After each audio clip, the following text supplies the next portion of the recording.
today, good people, are finding the year of the vibrant Tooling Dave, Bravo Dave, and Almy Cars film is the man who is back with more of the great Ace Attorney. It is that time. Welcome back. Last time, first of all, thank you to several people in the comments section who have done a great job of catching me up on what happened in between the several years since I started this game. I do wish at many times that I would have just been like, all right, you know what, let's just get right back into it, but I never had the time. Now we've kind of like got a good like, hey, we can do this, this, and this, and I have time to do this, and you know, it's just, you know, Tuesdays are now a good day where we can finally finish a couple things, so we're gonna finish the Great Ace Attorney eventually, but we're gonna be here every Tuesday until we do, and I'm excited. But as I was saying, thank you to everyone who last time caught me up on what happened during the first case. I started to remember as we were going through that case what had happened before. Like, that stuff was really still in the back of my mind, and I think specifically it might have been Keppa. I would like to, you know, go to the comments real quick to just call it out. Because I appreciate it. I do. Very much so. X. Thank you. To hear. Yes, Keppa, who gave me a very great rundown of everything that had happened in between or the last time. Because I read through that and I was like, oh yeah, I remembered a lot of that. But there were pieces in there that I was like, oh yeah, I did forget about that, but that does sound familiar. And I feel like as I was going, as we go through the game, I feel like something would have been like, oh my gosh, yeah, I think I do kind of remember this. But now, very good. I'm completely, I think, caught back up. I pretty much remember the whole first of the first case. I still probably will go back and watch my playthrough of it. But until then, I mean, I think we're ready to go. I'm all set. Because now it's time for the adventure of the runaway room. So let's do it. Let's get started. Are you ready? I sure hope so. Yes, because this is the very start. Episode 3. The Adventure of the Runaway Room. Glancing over my records of the late last century, I am faced by the events of a certain bitter winter.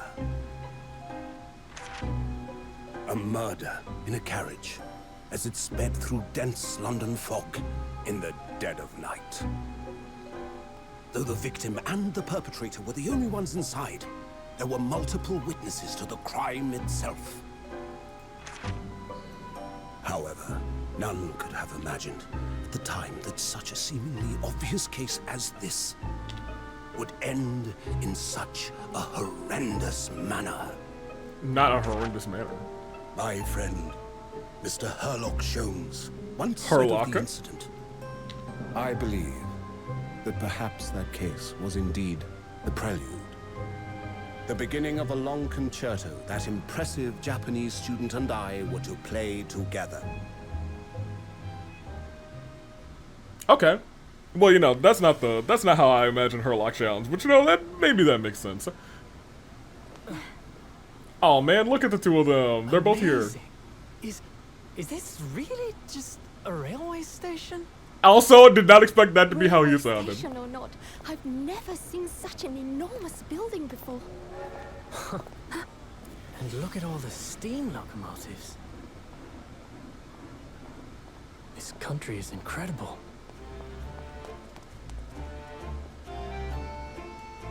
Susato sounds a lot more British than I expected.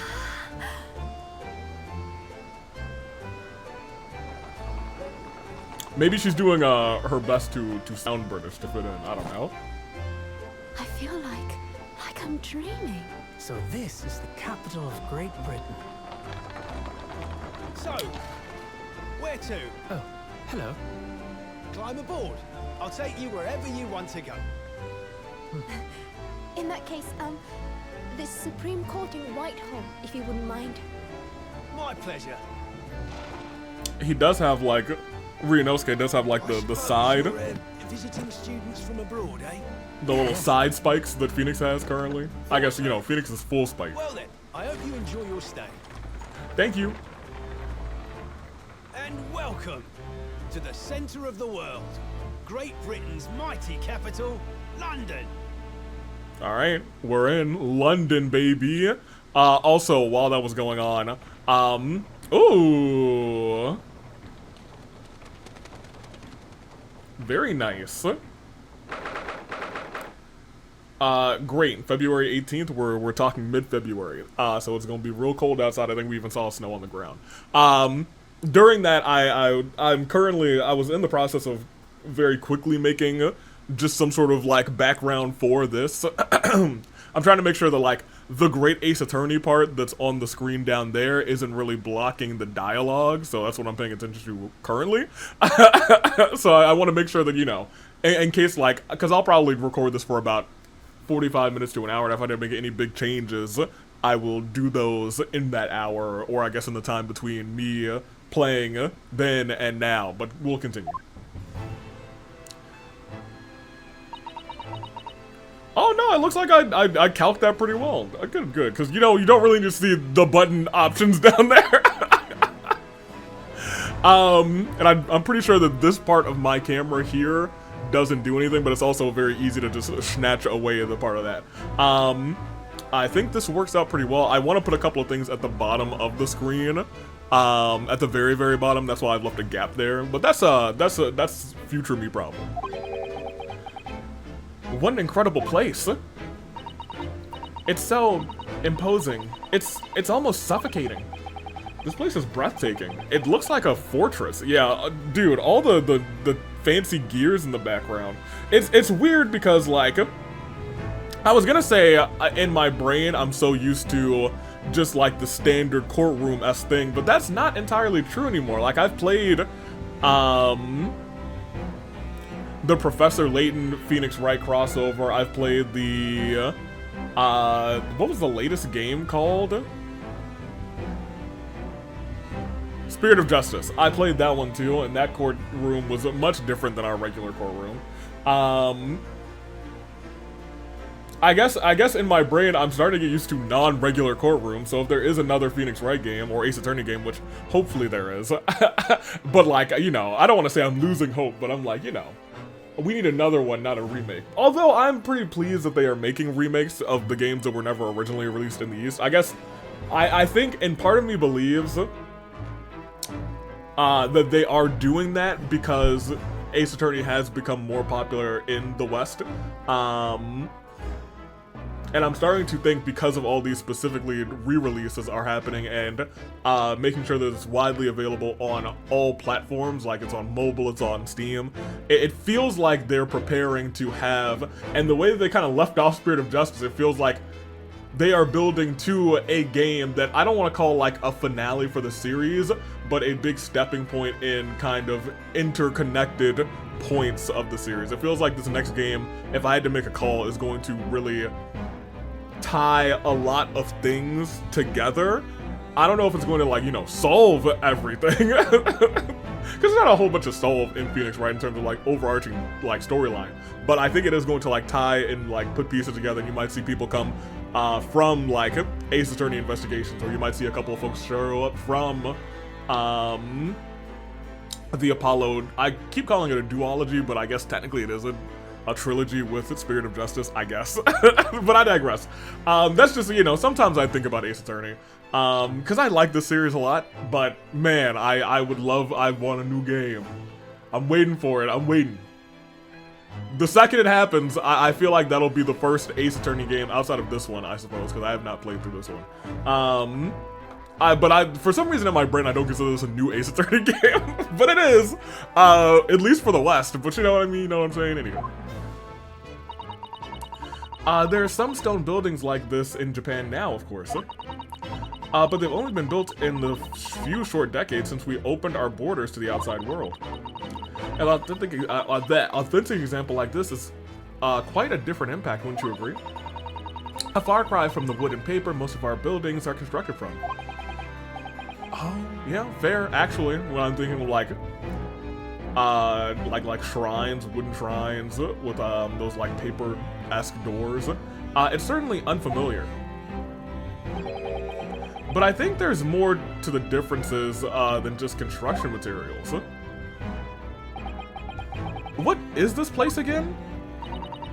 This is the Lord Chief Justice Office in Naruhodo, in the Supreme Court of the Great Britain. Okay, so this is not actually the courtroom. That makes more sense. I was like, this is a crazy looking courtroom. Are we in like Big Ben now that I'm thinking about it? Because it looks like in the background there is, I think we actually might be in like a clock. It feels very Big Ben because there's like a clock wall on the back. Anywho, the Lord Chief Justice. He had instructions to report here at this time. If circumstances were different, we were supposed to let the Lord Chief Justice know that we had arrived from Japan. But Kazuma can't, huh? No. So instead we are here in a different capacity. As envoys, to report the news of Kazuma-sama's death. Yeah. And having delivered his or her message, an envoy's duty is done. So we have to return to Japan. If we want to remain here in Great Britain, I have to take Kazuma's place as the law student selected for study tour. Yes, which means you need the requisite qualifications as a lawyer, which is what I've been studying for. Here in Great Britain, it is the Lord Chief Justice who appoints lawyers.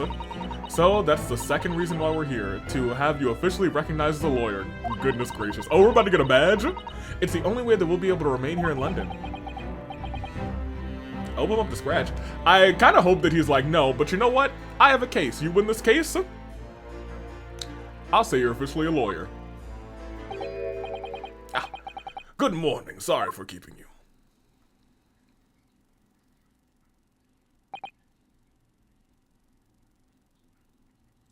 Yeah, this guy's a villain. Come case 5 or episode 5. That's a villain. Look at him. Look at his eyes. He got the villain. I can see your Ace Attorney breakdown right now. That's a villain. I trust you aren't too exhausted after your long voyage from Japan.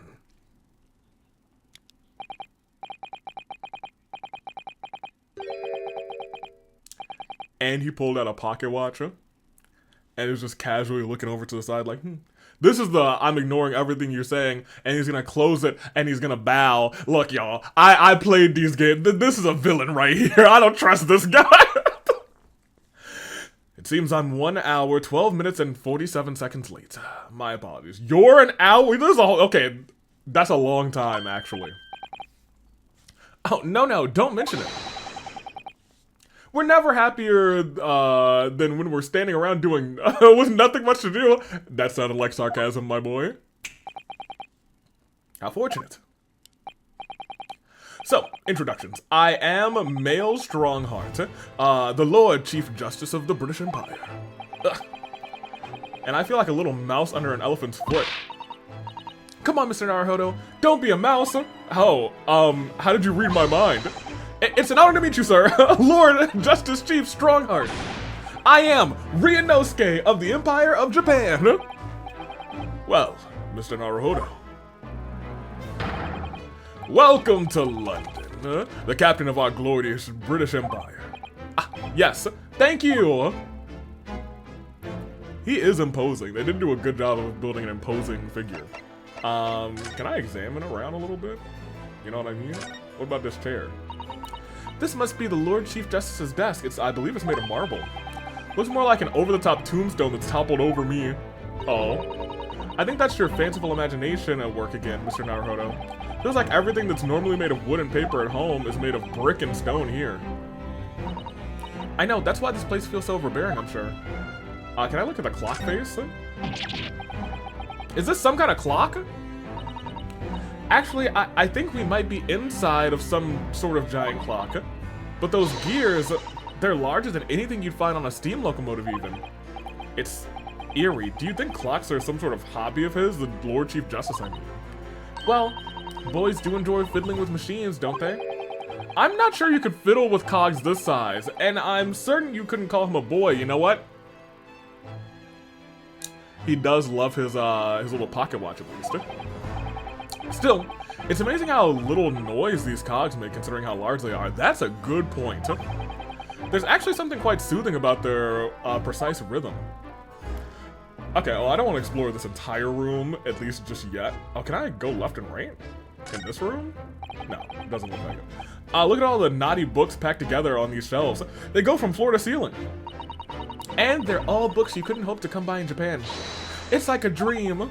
Yeah, a very bad dream. Look at all of these books. They're not all about British law either. There are some books on the judicial systems of other Western nations. France, Germany, Spain, Holland. What about Russia? Why do you ask? I was wondering about asking the Lord Chief Justice how to say wardrobe in Russian. Oh my gosh. What do you think? I think perhaps it's a thought best abandoned. Well, why'd you go and say that, Ryunosuke? Come on, dude. Okay, so yeah, we actually can't do left and right here, so there's not much else to click, other than maybe these suits of armor, I would think. Look at these menacing metal giants facing each other across the room. In Suzuto's great big book of everything with everything inside. I believe they're suits of armor. Oh, right. I thought maybe they were like the lion dogs we have in Japan guarding the shrine gates. No, not at all. In fact, in Europe, suits of armor like these are always possessed by evil spirits, you know. Not always, no, wait. And they roaming around in the middle of the night. Oh, no. I don't know why that brings me back. I don't know, like the second Scooby-Doo live action movie where they had like the Black Knight. It always brings me back when I think of suit of like walking armor to that specific movie and that specific like villain. Really? Is there nothing you don't know, Suzuto? There's many things she doesn't know, but if she don't know it, it sure is in her book. This book tells me everything I need to know about everything. I told you, y'all, it's her great big book of everything. If you're ever unsure, just ask. Where did she even get that incredible tome? It's Suzuto's great big book of everything, with everything inside. See the world around her, that book's the perfect guide. Alright, where are we going? I think that's actually everything to look at in this room. An armband? Hey, you know what? Lord Strongheart, may I show you this? To accept this item, issue a receipt, examine it thoroughly, and make a formal statement of my findings would require something in the region of 24 seconds of my time. Sorry? Does the item warrant 24 seconds of my time, Mr. Naruhodo? Let's leave it for now. So he is Mr. Time, it looks like. I feel like that's gonna be an answer at some point, present the armband. Hey, what's up? How about London? So, what are your impressions of our capital so far? How do you like London? Oh, help! I've been so nervous ever since I got here that I can't remember a single thing about the city. It's simply splendid, isn't it, Mr. Naruhodo? Oh? We had a wonderful view of some London streets from the carriage on our way here from the station. Everything is so impressive and grand. I must say I'm almost at a loss for words. I'm glad to hear you like it. The city boasts tramways, piped water and gas, even cables supplying electricity. We spearheaded every revolutionary new technology in the world. Every visitor to London is astounded. Look at that cane. Actually, I take it back. The top of his cane looks like a toilet handle. Oh yes, astounded is the word. Thanks for saving me there, Suzuto-san. And everyone seems so jolly and full of vigor. Yes. There's much excitement about the upcoming great exhibition that we will be hosting here in London. Great exhibition. Cultural and technological advancements from around the globe are to be exhibited here in our great city. It will be the greatest spectacle of its kind in history, and it will make Paris's World Fair look like a toy shop. Okay, sure. Gosh, I can hardly imagine how magnificent it's gonna be. Great Britain's capital city is nothing but magnificent. The London is the center of the world's modern world. Yes, drink it in, baby. Yeah, even if you do say so yourself. The sun will never set on our great empire. Perhaps it is fate that in these progressive times we welcome visitors from the land of the rising sun. So the law student that was supposed to be here. Lord Chief Justice, I think you were expecting a student of law for the study tour, weren't you? Absolutely. Mr. Kazuma Asogi, if my memory serves correct. That's right. The British government has already been telegraphed a full report on the situation. I understand that the young man lost his life aboard the steamship bound for our shores. That's amazing. The news reached him before we could even arrive, huh? My country naturally extends its deepest condolences to yours. Oh, thank you. And your honored appointment you honored this appointment specifically to inform me of the news. Well, yes, there's a little bit more. We are here in the capacity of envoys from Japan to report the sad news in person. They tell me you Japanese people are, Oh, okay, no, you Japanese. It's still crazy to say. I thought he said you Japanese people. I was like, that's a little crazy. But still, you Japanese are that's still a little crazy. I read it wrong. But either way, it was crazy. Are people of protocol and courtesy, and I see that is true. And it was with regret that I must inform you. That the death of the young lawyer means this study tour arrangement can no longer proceed. If you would just hear us out, Lord Strongheart. What do you have to say, madame? It's about the study tour. Mr. Naruhodo here would like to make a proposal. Would he now? Well, Mr. Naruhodo, this is it. Then, the moment of truth. Time to make a proposal. Naruhodo gets down on one knee. Mr. Strongheart, I'm married. Okay. How about my other proposal? The thing is, Lord Justice, Lord Strongheart, I was wondering if perhaps you would consider allowing the study tour to go ahead. Don't misunderstand me. Britain would ideally like to see the tour go ahead, but without a lawyer from your country, rather, there's nothing to be done. Well, in that case, what if there was someone else? Another lawyer, rather, from Japan, I mean. Is there something I don't know? Only a single lawyer was invited to Great Britain from your country, and that was Mr. Asogi. At least that is what I've been led to understand. Well, the thing is, this really isn't gonna go well at all. I can't find the right words to say to this man. Mr. Naruhodo, I could ruin things if I'm not careful. What am I gonna say? If there's someone, it's Miss Susato! If there's someone else here from Japan who could be described as a lawyer, it's, really, it's nobody, to be honest. Y'all know I love clicking a wrong answer or two, so give me a second. It's Susato-san, baby. It's me. It's me. I can do it. Is that so? I mean, I don't actually have any qualifications as such, but no qualifications, you say, and yet you still claim to be a lawyer. I have acted as a lawyer in court before, correct? Only once, as it happened, but he did win. And I had Kazuma to help me, and I was the accused, but glossing over the details. I've been spending every spare moment on the journey here to Great Britain studying. I've learned all about British law and court proceedings while I was on board the SS Burya. The voyage from Japan is some 50 days, I believe. Not what you might call a full education. To become a qualified lawyer here in Britain, not only do you need a university degree in law, you must also complete several years of training. I realize it's far too short a period of time, but I can't just go back to Japan. Kazuma, Mr. Asogi's journey had only just begun. Coming here on this study tour was all he thought about. I have to carry on and do everything he planned to do.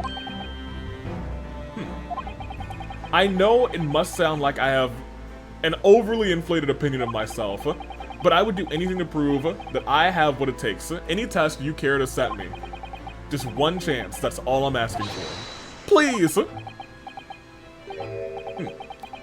31 seconds. Sorry? Your opening statement there, Mr. Naruhodo. It was 31 seconds long. Not too brief, not too protracted. A perfectly judged appeal, I would say. Which is a skill that would stand you in good stead as a lawyer. Oh, thanks. So, you're willing to put those words to the trial, are you? Well, I'm all for entertainment. Huh? But let me ask you one thing first, sir. Yes? You say you intend to do everything Mr. Asogi planned to do. Are you firmly set on that path? It sounds like he knows something.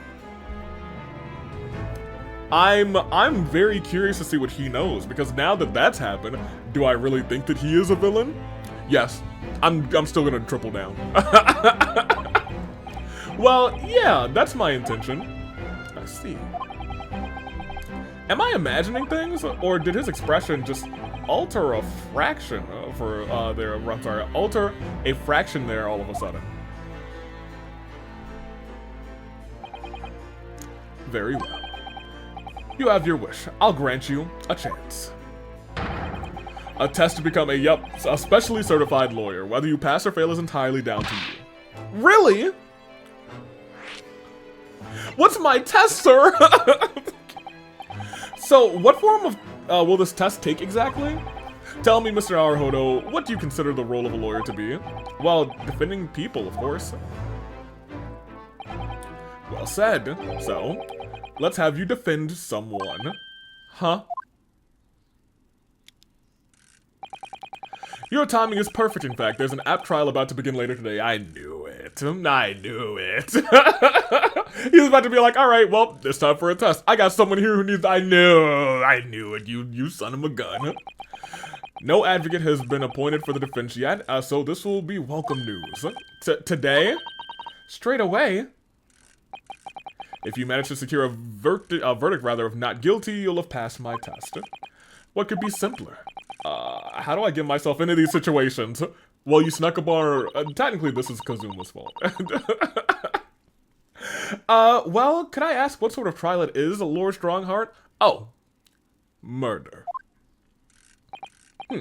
Yes, good question. I remember. It's a murder. It's always a dang murder. It's always murder. Man, I think in the history of this game, there's been one non-murder case. A murder?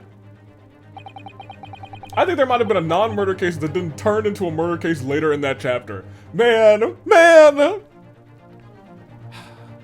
An extremely simple case, I understand. You really can't lose. What?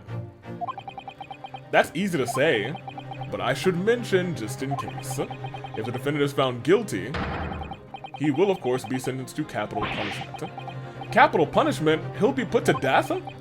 Here in Great Britain, murderers are sent to the gallows, without exception. Presumably you read that much in your short C-based introduction to British law. We can't possibly agree to such a test. We would be toying with a man's life. I am the Lord Chief Justice, and I've decided it's acceptable. Well, dude, I don't know if I like you, my guy. I think you're a villain. I'll take 8. But you can't do that, can you? There's no need to overcomplicate this. All you have to do is ensure that you don't lose. So the defendant may live or die depending on how well I perform in court. If I lose, he'll be hanged. Mr. Naruhodo, you've come to me claiming to be a lawyer. And all I'm doing is asking you to prove it. You want me to take you seriously? You need to prove you're willing to do a lawyer's job. And you say you intend to see through the will of your compatriot, Mr. Asogi? I would like to understand just how far you're willing to go in order to make that happen. He's testing my resolve. What's the matter? You've fallen silent. I'm sorry, but time is pressing. The trial begins shortly. I need an answer from you now. What is it to be? What do I say? Do I agree to this absurd test? Okay, well, you know, now look, I didn't click the wrong answer before. But now I gotta say, feel like a trap to me. I ain't gonna do it. Alright then. If I have to give you a decision now, rather, my answer is I can't do it, I can't get the words out. 15 seconds. Your decision-making needs work if you want to be a lawyer. That was too slow. So, it's as I suspected, isn't it? Sorry? You have noble intentions, but lack the resolve to see them through. The test is canceled. Thank you for stopping by. Go and acquire your ticket for passage back to the east tomorrow. This conversation is over. Yes, Lord Strongheart. Thank you for offering me a chance. Mr. Naruhodo, I'm sorry, Susato, but what could I do? It's alright, I understand. You do? It's not an easy decision to choose whether to defend a man in these circumstances, but resolve has absolutely nothing to do with it. What are you trying to say, madame? Wait a minute. Did I choose the right answer by accident? I think what Miss Susato means is, no matter how badly I'd like to be recognized as a lawyer and stay here in Great Britain, to risk another man's life by treating his one and only chance at a trial so trivially would be utterly unforgivable, and I feel the exact same way. I'm sure the defendant won't see this trial as a test, as some kind of experiment. A lawyer may fight for his— Did I pick the right answer? I wanted to see if there was a bad ending, and I think I clicked the right answer. A lawyer may fight for his client in court day after day, but for each one of those clients, the particular day they stand the dock, or in the dock rather, may be the only chance they have to fight to prove their innocence. No. I was wrong. I'm not qualified to do that job yet. I'm sorry for wasting your precious time, Lord Chief Justice. Wait, Mr. Naruhodo. I think I clicked the right answer.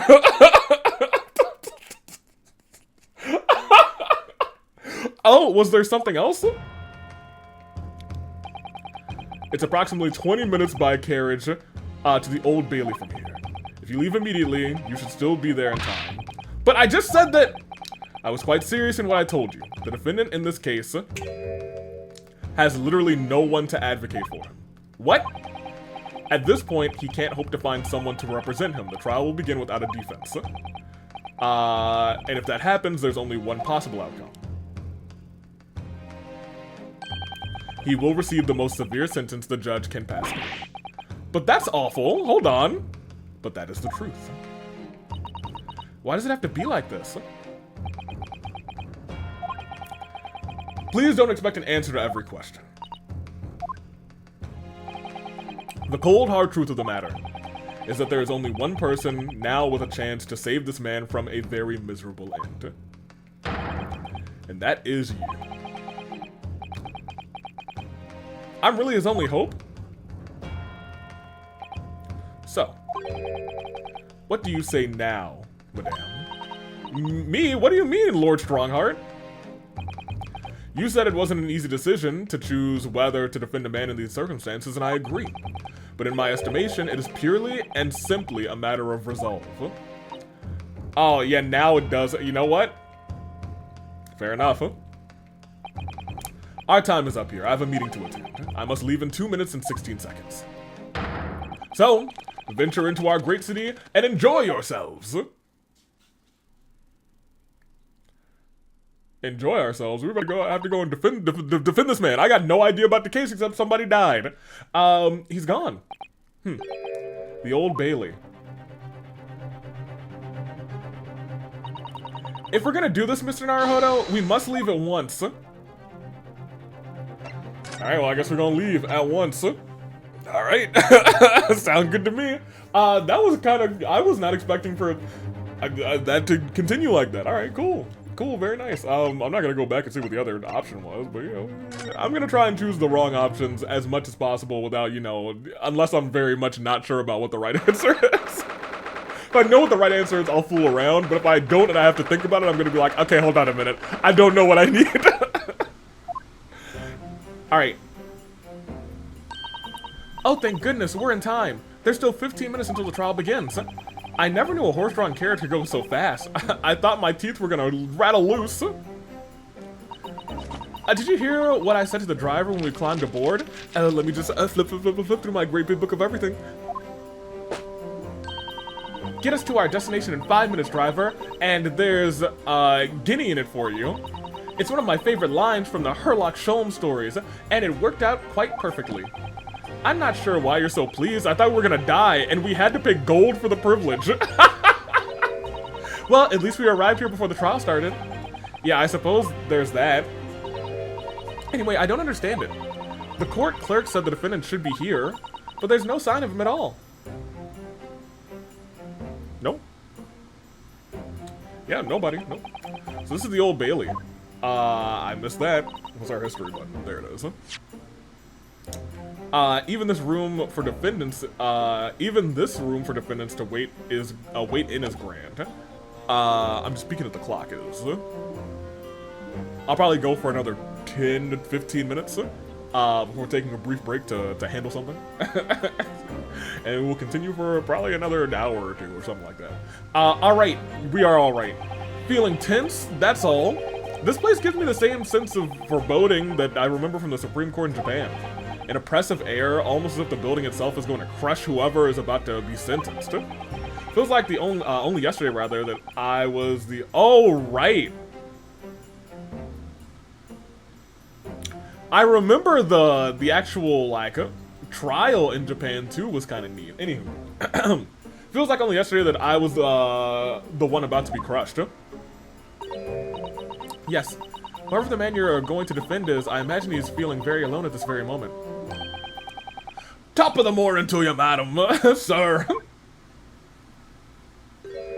Oh, that's not your voice. What are you doing following me in here? Things are fair desperate, aren't they? Sorry? Would you look at those expressionless faces? From the East, are yous? Yeah, we're from Japan, yes.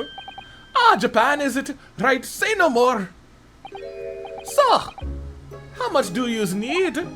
No, we're just here because... No need to explain, fella. I've been in there myself, so I have. No place to go, none to eat, barely a penny to your name, and all in a while, a strange, faraway land. Well, actually, we haven't found a place to stay yet, no. Oh my gosh! He's doing the thing every time that I'm trying to do the thing. It's like... Anywho. Tis grand, tis is... I love him. This is my new favorite character in the game. Let me start by giving yous 1,000 guineas. Say nothing now. 1,000 guineas? Please, Miss Susto, you don't have to shout. But 1,000 guineas is... It's enough to build an entire mansion in the most prestigious area of Tokyo. What? Tis nothing to me at all. I like to ensure I have sufficient funds to weather a rainy day, you see. I have enough wealth to buy the entire city of London 2 or 3 times over. Could that much rain even fall in one day? On a rainy day, Lamau. Well, even so, we can't possibly accept such a large sum of money. I got that one, that's on me. That hit me in the eye. Don't get me wrong, fella. I'm not giving it to you with no strings attached. I'll be wanting you to do something for me. Oh? To be honest, 'tis a little embarrassing. The trial that's about to begin, you see, is for me good self here. I'll be in the dock. What? So now, what I want you to do is come along with me and stand there beside me. Officially, you'd be my lawyer, but that's just a little detail now. Oh, well, the thing is... Oh, don't worry about the thing. All you got to do is stand up there next to me, nothing more. Otherwise, you see, the trial is going to start without me having any kind of representation at all. So it was true. The Lord Chief wasn't just making it all up. Nobody wants to defend that guy? He's rich. I'm terribly sorry to have to ask, but does that mean you're the defendant in this trial? Bluster and blazes, do yous not know who I am? Me, one of London's biggest names? No, sorry, we've only just arrived in the city, you see. I see. I suppose it isn't altogether impossible. Well, just next to Hyde Park there, in the center of London, rather, is another beautiful park. Sorry, a park? What?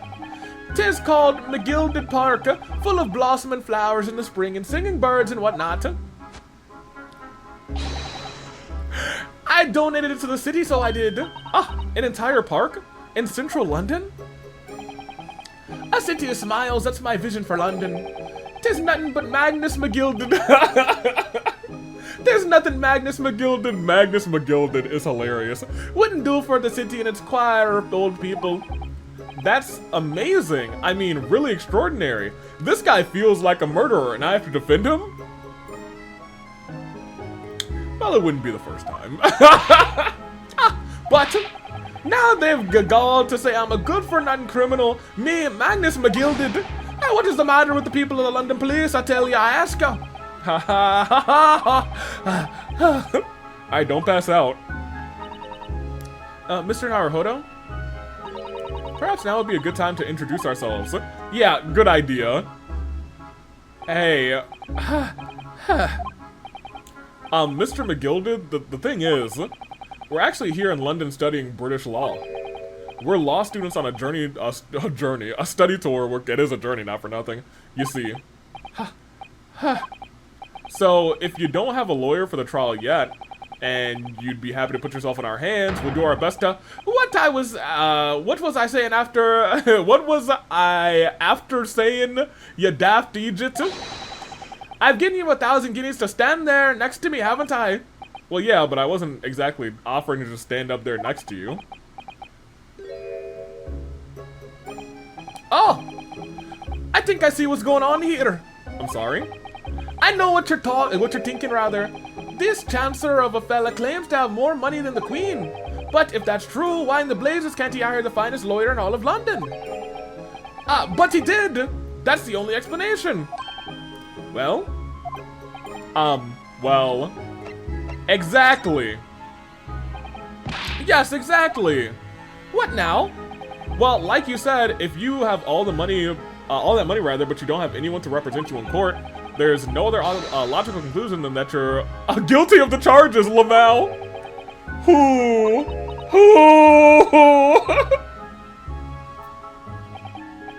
Well, you can call a spade in the East, so you do. Oh, I'm sorry, I didn't mean any offense. I still can't express myself very well in English, you see. And I'm never sure what's acceptable to say and what isn't, so... Is that so? Because you sounded fluent enough when you were telling me what a blackguard, what a blackguard must be. Yeah, my bad. I'm terribly sorry. I like him. I can't say that I blame you for thinking it, fella. It is a little strange, to be honest. Why don't you have a lawyer? Why you don't have a lawyer, rather, I mean. That would be the fault of the Reaper. Oh. I'm sorry, did you just say the Reaper? Aye, the Grim Reaper of the Bailey, Lord Barak von Zeeks. He is the prosecutor. The prosecutor? The Grim Reaper? When Von Zeeks stands for the prosecution, they call the accused his sacrificial lambs. Oh. And to this day, in every single trial in which he's been the prosecutor, the accused has been damned. So what you're telling me is Ryunosuke's got to go up against an undefeated prosecutor. Well, it's nothing his great grandson hasn't done in the past. I mean, let's talk about it. Let's call a spade a spade. Let's call 2 quarters 2 quarters. I'm putting 2 quarters down on Ryunosuke. What? So it's reached desperate situation where there's no one willing to stand in defense against the fella at all. You could say he's a living legend of the Old Bailey. Goodness. Lord Baron von Zeeks. He must be an exceptionally talented prosecutor then. Talented isn't the word you're looking for, madame. It's cursed. You are cursed. Cursed? What on earth? The defendant is summoned and his counsel. Please make your way into the courtroom. The trial is about to begin. His counsel, that would be me? Oh, 'tis time. Well then, fella, don't let me down. But hold on a minute. I don't know anything about the case. You haven't told me what happened. Well, until you showed your face in here, I made up my mind, so I had to. Sorry. I decided I have to defend myself in there. Defend myself in there. How would that have worked? But then you made an appearance as student law, wouldn't you know? 'Tis no accident, I can assure you of that. 'Tis fate. Don't get cold feet now, please.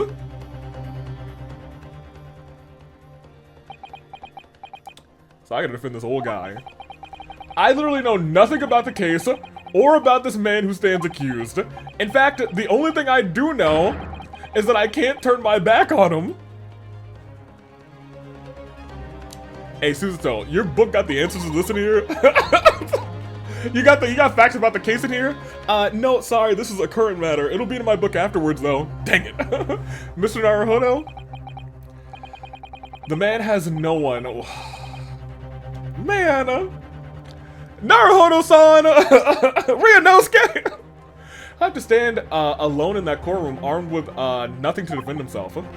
Yeah, something that Kazuma would never have allowed to happen. Counsel for the defense, what are you gonna do? If you're late for the start of the trial, you will lose your right to stand. I'll be right there. You're dang right we will. It's happening then. My first trial in a British court! Oh my goodness! I hope you're watching over me, Kazuma.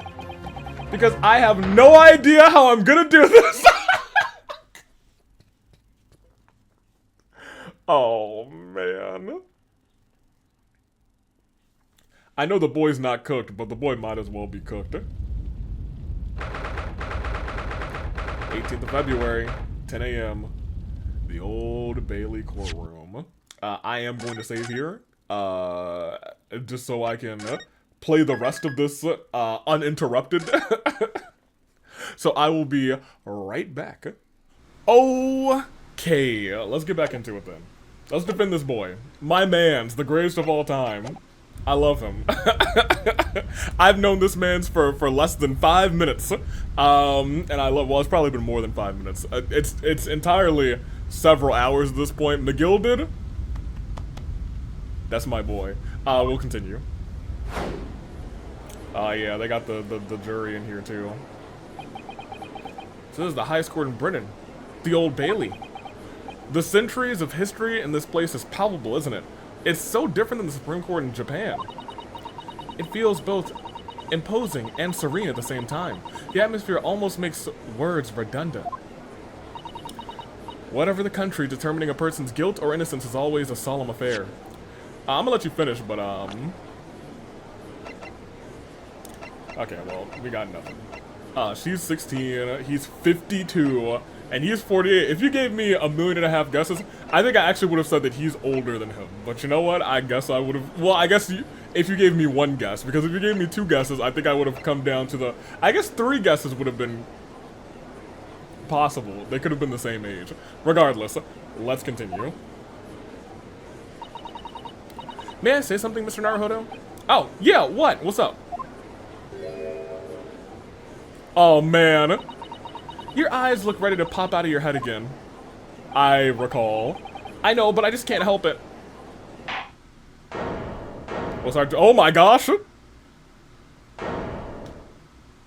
Okay, that's not surprising. The vampire that's across from us is surprising. In the name of Her Majesty the Queen, I hereby declare this court to be in session. Okay. Okay, I'm here for it. I'm here with you. We are here today to determine the guilt or innocence of Mr. Magnus McGilded.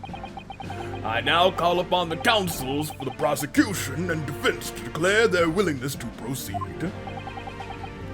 The prosecution is fully prepared. That must be the Reaper of the Bailey. Oh no! He does look fully prepared to dispatch his next poor victim to the underworld. Counsel for the defense, you appear to be Eastern. Do you speak English? Huh? Oh, yes, of course, sorry. But he asked if the defense was ready. And I couldn't be further from ready if I tried. Those eyes please me. Nipponese? They shroud your fear, your doubt, your trepidation. They run wild, clinging to some phantom notion of courage. The quintessential look of a sacrificial lamb. He said the thing! Ah! A cold shiver just ran down my spine all the way to the tips of my toes. Well, now, Mr. McGilded. Yes, my lord. You stand accused of murder, a capital offense. You could be sent to the gallows if found guilty. Are you quite sure you wish to entrust your defense to this foreigner? I've always said, my lord, 'tis a grand thing to give opportunities to the young. Even if this fella is a student from some little island off in the Far East, is it not the British way to ignore the dangers of yourself and give to those less fortunate a fair chance rather? I'd like to think that acts of chivalry do the great British Empire proud.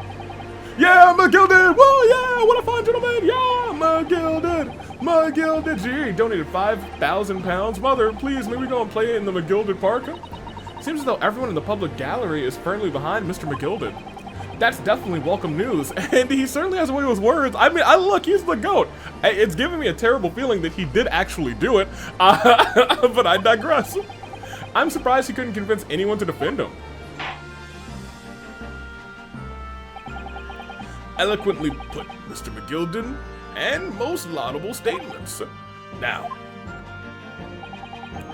ladies and gentlemen of the jury, I'm sure I need hardly remind you that you 6 members of the public have been selected for your impartiality. Are you ready to proceed? You know, I think I'm fine with everybody here, except for the person literally swinging a knife around. Can we get somebody else? Can we please? Yes, my lord, if the task is to send rotters to the gallows where they belong, then I'm more than ready. At the manor, his lordship always says we should dispose of rubbish properly. Naturally, I agree. Any criminals here will soon be wishing they never set their eyes on me and my knife. I call her Stabby. Okay. Okay. I feel a chill. Oh, don't mind me, my dears. I'm just getting on with my knitting. Must finish these mitts for my grandson. She did it. She's the murderer. She doesn't have a grandson. And those knitting needles, those are stabbing needles. Ah, Mr. Naruhodo, those people are the jury. Yes, that's something we don't have in Japan yet. That's right, I've only ever read about it.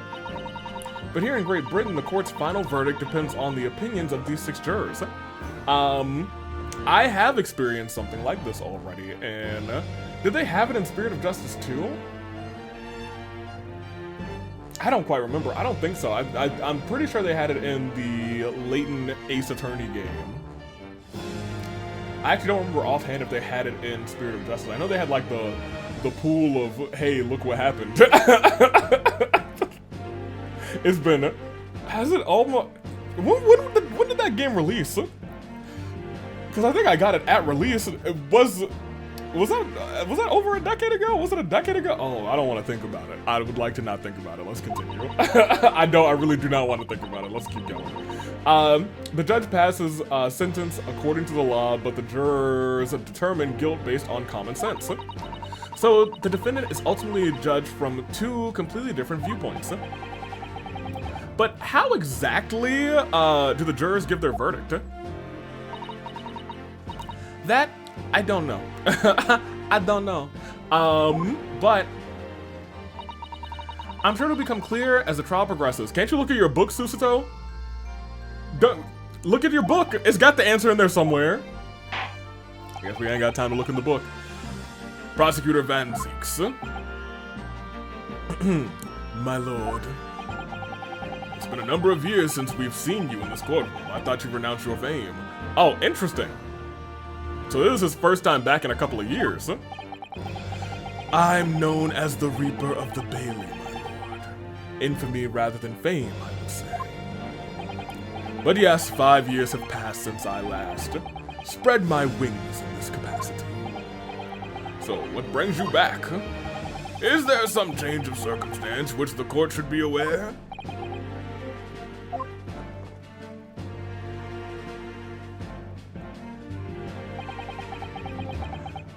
I leave that to your imagination, my lord. Alright, well now we gotta figure out his secrets. Why is he back all of a sudden? So the Reaper's been out of action for 5 years. 5 years. Keep that in your noggins, your schnoggins. Well, why did he choose today of all days to make a comeback? Don't lose heart, Mr. Naruhodo. As you wish, sir.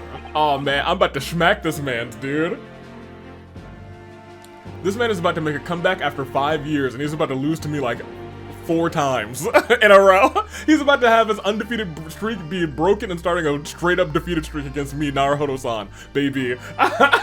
As you wish, sir. The court nevertheless welcomes your return. Now then, opening statements, I think. Summary of the case, if you please. Certainly, my lord. As your lordship is aware, this is a case of overwhelming simplicity. We must be the only ones in here who aren't aware. The incident took place in the late evening. 3 days passed. The hour was some minutes after 2. The victim was a maker of building bricks known in the community as a thrice fired mason. Sorry, thrice? That means 3 times. He was a very accomplished craftsman. The bricks he fired were said to have been almost indestructible. Noted. Oh, he looks very dead in this picture. The victim's corpse was discovered in an omnibus in service on the streets of London at the time. A dagger had been thrust into the victim's abdomen and is believed to be the ultimate cause of death. Here is the autopsy report from the investigating medical officer at Scotland Yard. Scotland Yard, oh my gosh! Thank you, counsel. I shall accept that and the photograph as evidence. The photograph. I love the photograph. It's my favorite of things. Don't you mean photograph? No! And I will continue as the judge to pronounce it photograph. Photograph for the rest of the game. Let's see how long it is until I forget. Alright, so we immediately are gonna check out the both of those. Yeah. I'm gonna let you finish, but let me check this out real quick. Thrice fired mason, male, 54, occupation brickmaker, time and cause of death of the 15th, 3 days ago, 10 p.m. to 11 p.m. Stabbed once in the abdomen with a knife whilst journeying in an omnibus. Died due to internal hemorrhaging resulting from trauma. Okay, well, everything there seems to check out, and it was stabbed right there. Oh, okay, we can... a little magnifying glass. I was gonna say, this magnifying glass has never really been super helpful so far, but I guess maybe one day it will be. Up here? No, nothing up there. What about up here? No, not quite, nothing there. I think, okay. Anything out the window? No. Alright, well, this looks pretty normal to me. Fair enough. What else you got? The prosecution wishes to submit these as well. Okay, some bloody gloves. And these are... Good lord! My toupee! Is that blood, counsel? No, my lord, it's strawberry jam, according to YouTube's monetization policy, seized by a policeman who arrived at the scene. And these gore-soaked gloves were taken from the hands of the accused when he was arrested. What? Mr. McGilda's gloves had blood on them? Well, that's bad for us. Okay, I'll accept these as evidence as well. That's not great. I definitely want to take a look at those. How did I get into this? Hey. Okay, that's definitely some bloody gloves. This is definitely blood, isn't it? Not strawberry jam like YouTube says. Not the most pleasant sight to be confronted with on our first day in London. Well, nothing will come out of grumbling now. No. By the way, is Mr. McGilda right-handed? Yes, I believe so. Oops. Do I have a history on this? Crap. Pity, if only you'd been left-handed. I think the blood on either glove would be fairly incriminating, really. That's fair. Ooh, what if... I was hoping there would be like something in here. Okay, so I mean, I already clicked this. I'm surprised it doesn't have like a check mark when you click the item here, but I guess you can always come back to it to revisit that in the thing. All right, let's keep going. I'm back into a corner before I even started. Continuing. According to the driver of the omnibus, there were only 2 passengers traveling inside his vehicle at the time. Only 2? Obviously, one of the passengers was the deceased brickmaker, Mr. Mason. The other was the accused, Magnus McGilded. Well, well, rather damning circumstances, to say the least. Yes. Defendant, what say you? Well, of course, I have no recollection of such a thing. Mr. McGilded! To be sure, I rode the omnibus that evening. But whenever I'm in a carriage, I'm taken with a fierce tiredness, and I always succumb up to it. Are you claiming to have been asleep? 'Tis the motion of the carriage, my lord, lilting, so it is, rather. So when I opened my eyes again, 'twas a desperate sight before me. The body of a man, rather, I'd never lay his eyes on before in my life. And now I ask you, what good-hearted soul wouldn't rush to help a fella bleeding from his stomach? I wasn't about to start worrying about me gloves, now was I? I reached out to give the man a hand. So the blood got on his gloves then, after the man had been killed. Unfortunately, that statement of the driver's is only the beginning. What? That's not all of it? There were multiple witnesses to the precise moment at which the brickmaker was fatally stabbed. Oh, multiple? Oh. How? Well, that looks really bad for us, huh? How you gonna get out of this one, Ryunosuke? Order, order, order. When the killing took place, only the victim and the accused were inside of the carriage, and there were witnesses to the crime. This is not just a case of compelling evidence. It's the nail in the coffin for the accused. Oh. Thank you, counsel. The circumstances of the crime have been made quite clear. I think we'll hear the testimony from these witnesses first of all. Your wish is my command. Bailiff, bring the witnesses in at once. All of them? Oh my gosh, I remember now. I think we had something similar like to this in the Professor Layton games too, where it's like a triple or a quadruple or a quintuple cross-examination, and we had to be like, oh, well, this person is reacting to this statement. Continue. Witnesses, your names and occupations. Beepo is crazy. Well, my name is, well, everyone calls me Beepo. I drive an omnibus in the East End. Looks like a snowman, dude. Bruce Fairplay. I'm a banker in the city. My name is First, Lady First. Lady First. Hey, yo, I make hats for the gents.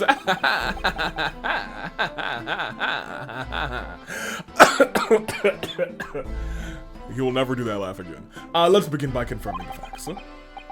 3 days ago, a short time after 10 o'clock in the evening, all of you were present in the stand, were in an omnibus and witness to the aforementioned incident. Is that correct? Yes, sir. Quite right. Yes, sir. Yes, that's right, sir.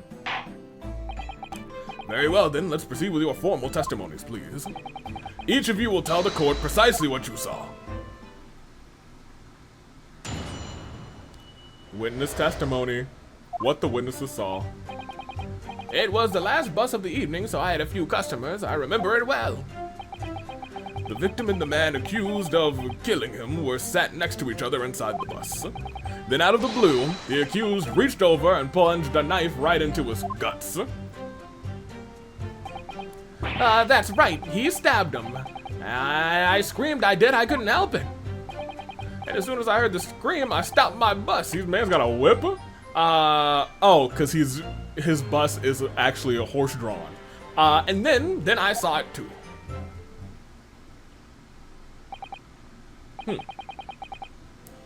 Unambiguous testimony, I must say. Exactly, my lord. These men witnessed the incident in the omnibus rather with their own eyes. I'd like to ask a question, if I may, and my eyes may go.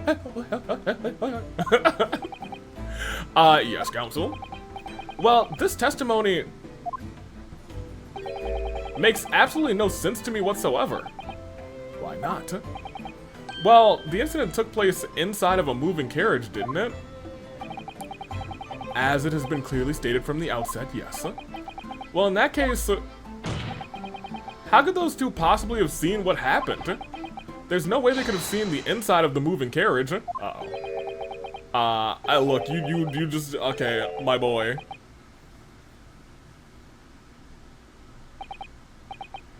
How quaint. I've read that civilization in Eastern Island nations was a good century behind our own. But you're here in London yourself. Are you really so ignorant about our omnibuses? Huh? Tell me, my Nipponese friend, have you ever traveled in an omnibus? Well, no. We, only arrived in London this morning. No matter. I've arranged for us all to see for ourselves the actual scene of the crime, that is. You're gonna break, is you about to ride the bus in here, Lavelle? What do you mean? The actual scene? How? A carriage is designed to be moved after, we're really about to, hold on, this is kind of dope. After all, presumably you understand that much, huh? Yeah. The omnibus in which this bloody crime took place is here today, in this very building. Here? What? The entire carriage? Bailiff? Bring forth the stricken omnibus. Okay. Yeah, that's the whole thing. He bought the whole bus. So that's the omnibus. An omnibus, rather. The omnibus. I can't believe they could bring something so enormous in here. Great Britain's courtrooms are amazing. As you can see, the omnibus is pulled by 2 horses and can carry up to 8 passengers. 4 passengers are seated inside the enclosed cabin, and then another 4 on the top deck. Every Londoner knows that the best view of the city's architecture and sights are to be had from atop the omnibus. And I should point out to our foreign guest that there's a skylight in the roof, allowing a view of the interior from the seats above. So that's how they saw what had happened. A skylight. Oh! The penny drops at last, I see. Well, I thought, honestly, they just saw it from the outside windows, but apparently there's I understand. These 2 gentlemen were occupying the rooftop seats on the omnibus when the murder took place. That is how they came to witness the grim incident. Through the skylight. That makes perfect sense. Well, counsel, this is a first. In all my years behind the bench, I've never experienced the crime scene itself being brought into the courtroom. That's kind of dope. I guess that's why he's the Reaper, you know what I mean? There are a number of important clues remaining inside the carriage, my lord. I would like to submit the omnibus itself as evidence. I would like to submit the crime scene as evidence. That is the prosecution's wish.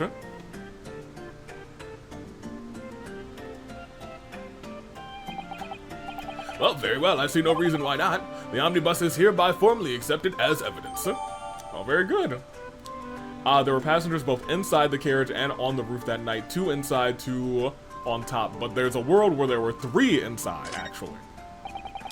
I can't believe it. The entire crime scene is evidence. Can I look at it? Yeah, I can. That's kind of dope. I can see the blood from here. Can I look inside?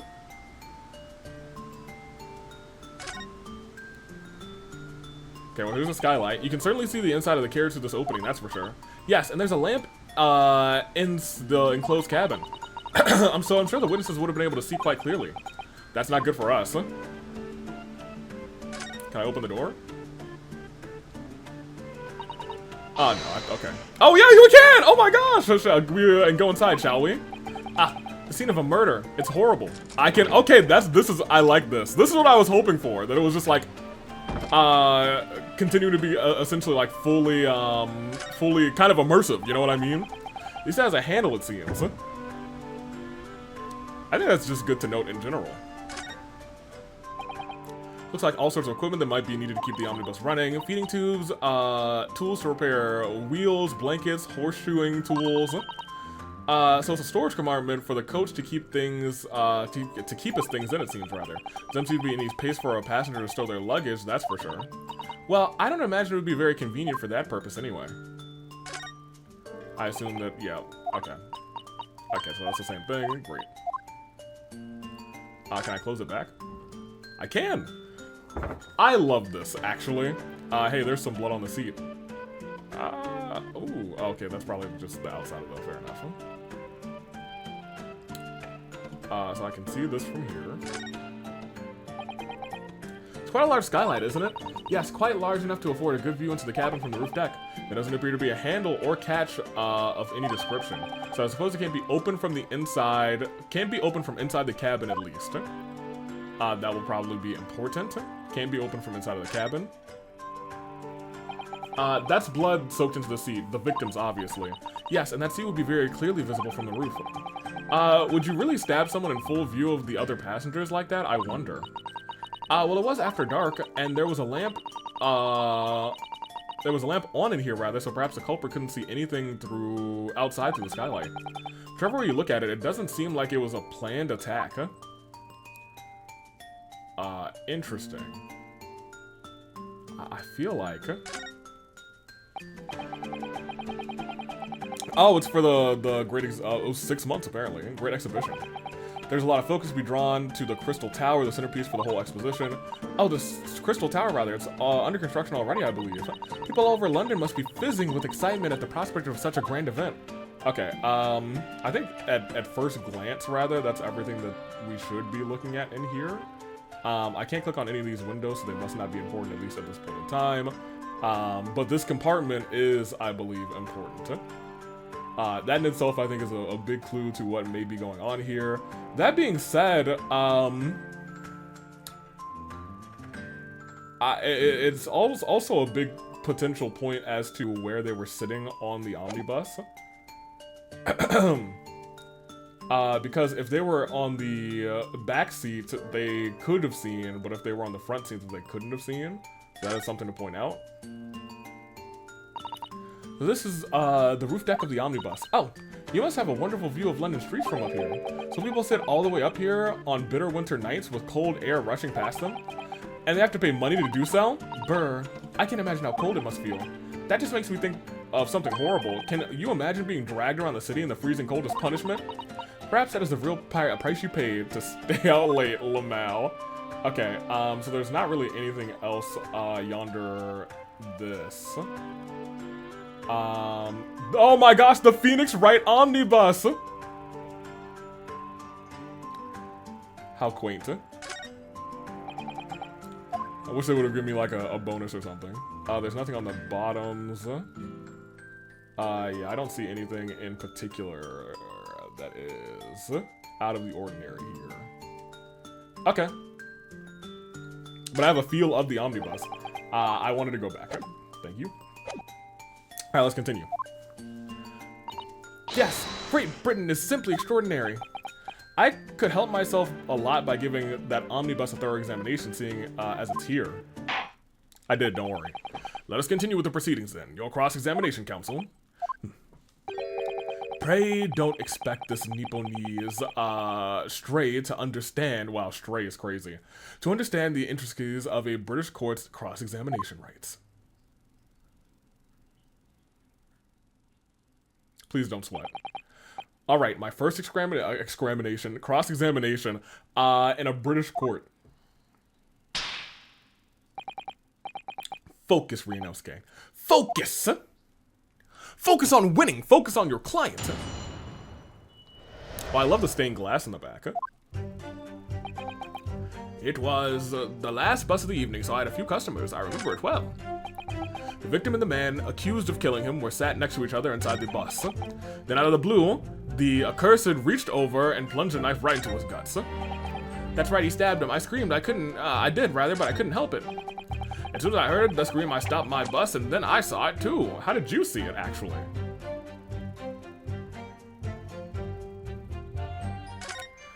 Yeah, how did you see it? Because there wasn't a window here. Unless this compartment, like, opens, but I don't think it does. And actually, the horses would be here, so you would be up here. You, personally, would have no... Because he sits here, I believe. Because his feet go here, yeah. He would have no visibility here. So that's a lie in itself, but I digress.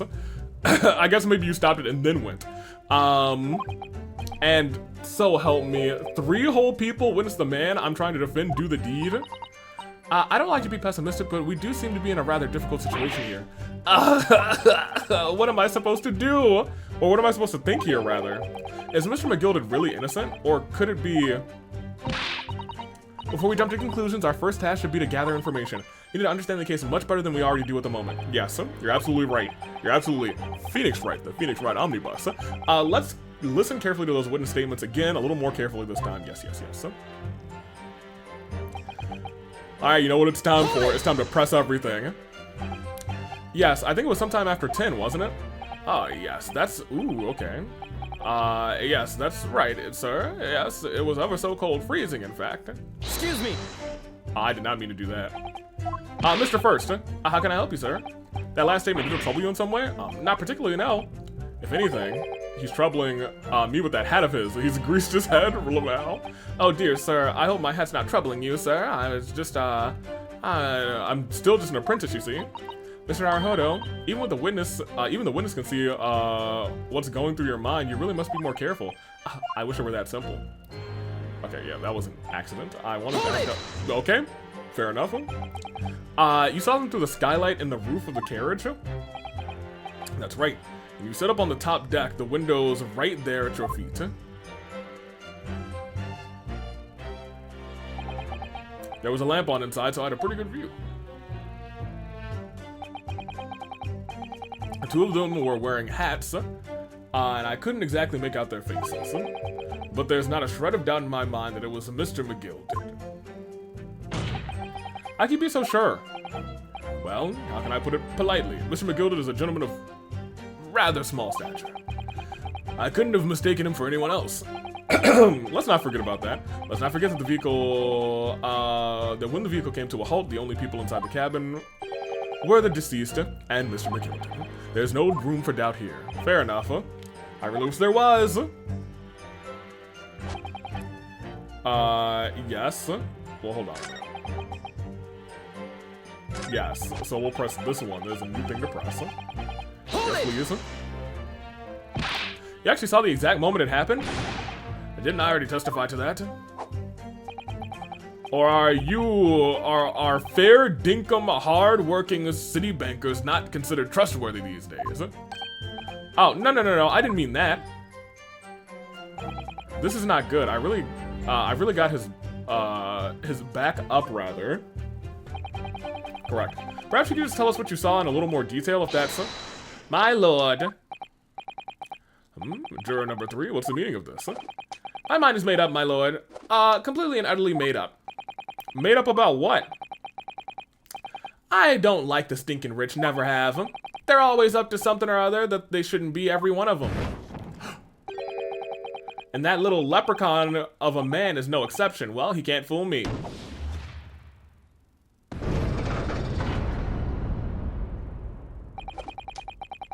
There's no point wasting time listening to any more of this. That's my opinion on the matter anyway. Hold it. That's precisely what I was about to say. As the foreman for the jury, oh my gosh, it's my duty to set a good example to my fellow jurors.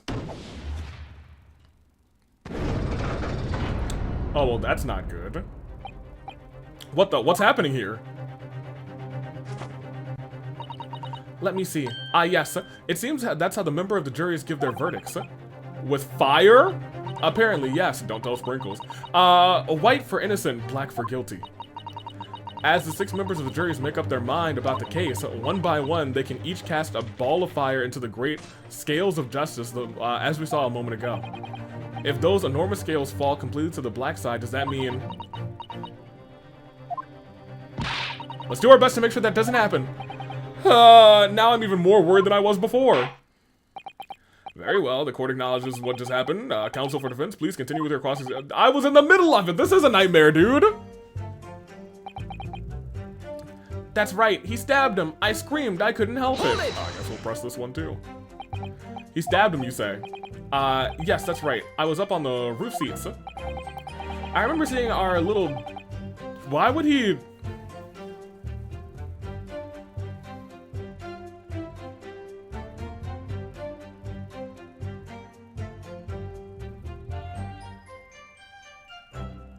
So it's a little weird that you would be able to see the moment of the stab.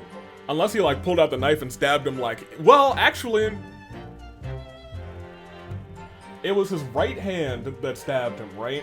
So if I'm seated like this, and he's plunging the knife like directly, he would have to be plunging the knife like in one hand directly into his gut for you to see the moment of the stab, I guess. Because if you had it like this, you would have to like reach over to stab him the way that he was stabbed. And that's his left hand, so he would have had to stab him with his right hand. So if he was stabbing him with his right hand, he would have had to at least reach over, and they wouldn't have very clearly seen the moment of the stab, I guess. I don't know, we'll see. I've been thinking about a new hat design, you see, so I was just gazing absentmindedly around. But then I happened to look down to the skylight. It was sticking right out from his belly, that huge, great knife. A grim sight indeed. Ah. That didn't help me at all. Yeah, it don't look too good. The jury looked like they've been even more convinced by my client than they ever were before. That appears to have made everyone even more dubious that Mr. McGilded is telling the truth. Or rather, that Mr. McGilded, is, okay. Even more dubious that he's telling the truth, okay. If only we had some evidence to counter their suspicions. We don't. Yeah, we don't. Mr. First. Oh, yes, sir. Is this knife the knife that you saw? Ah, good grief, yes, that's it. The very one. Okay, so we got something. Is that... Yes, counsel, this is the blade that was driven into the victim's belly like a stake through the heart. That is a blade of considerable size, counsel. It is, and furthermore, the scabbard is emblazoned prominently with a certain initial. The letter M, which seems oddly familiar. Please, no. M for Magnus, perhaps, or for McGilded, possibly. Take your pick. It seems this particular big name in London made a magnificent mistake. Objection! Why would he do that?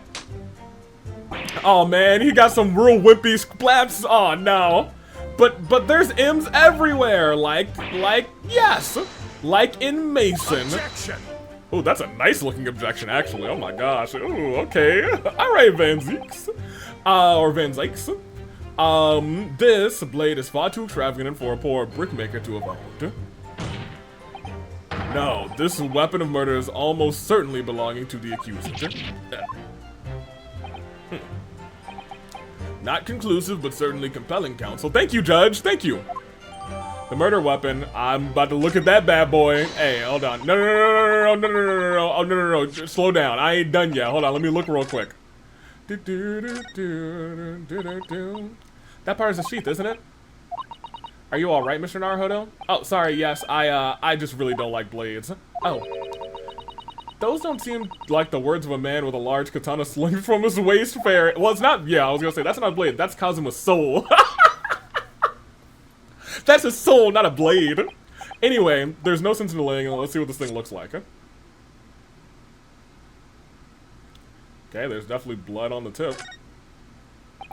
Ugh, that looks like a lot of blood. It surely is blood, the victim's. Ugh. An Englishman's blood looks like a lot like Japanese man's blood. Did you think it would be different? No, it's just that we've only just arrived in Great Britain. I'm finding it a little hard to adjust. Yes, I do understand. So it does have the... Where's the M engraving? Oh, the M for Magnus. Unless it's actually M for Magnus, but you turn it upside down and it's actually W for Wumbo. See, look. It looks like Wumbo to me. An ornate letter M. Undeniably Mr. Magnus's, initial. It's beautifully gilded, too. It must be very valuable, I would think. Ah!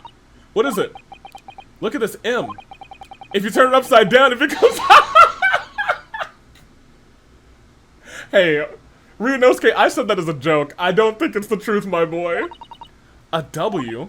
Yes, this is one of those, you know, turnabout cases. I'm sure of it. I'm afraid I don't know it all, but what I'm sure of as that this is an M. Oh, well, that idea was quashed quickly. It's just the squiggly really signifies that it's starting there and is an M. Okay. Well, there's nothing else to click on this thing, so I really hate to say that this case is open and shut, because it's not. I just don't know who did it yet. Nothing? Okay. Alright, cool. I mean, this is probably his knife, but maybe he took it off him. Oh my god. Well, yeah, go ahead and say guilty. Juror number 2, go on. Mr. McGilded is a pillar of society and a gentleman's word should be sacramental. However, those of us in service know we must accept hard truths. Wait, what are you about to dispose of the rubbish? Now hold on, y'all. Don't y'all think this is a little bit early? No! I don't wish to cause offense, but I do like to eradicate all traces of filth and grime. Hold it. Oh, not you too. I have painstakingly typed every word uttered here today and have cross-referenced all the facts. As such, I am now in a position to draw the only logical conclusion.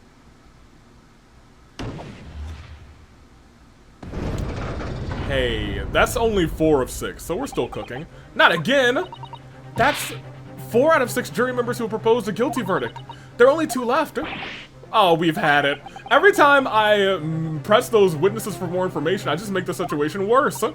Nevertheless, what we need is more than anything in this moment, rather, is more information. We're still very much in the dark. I suppose I'll just have to keep pressing the witnesses and verify, rather, knowing that more sparks will fly. We mustn't give up hope that we'll uncover something that will give us a way to fight back, but... Alright, I'll keep trying. I can't give up. I just need to stay calm and listen to the witnesses' statements again.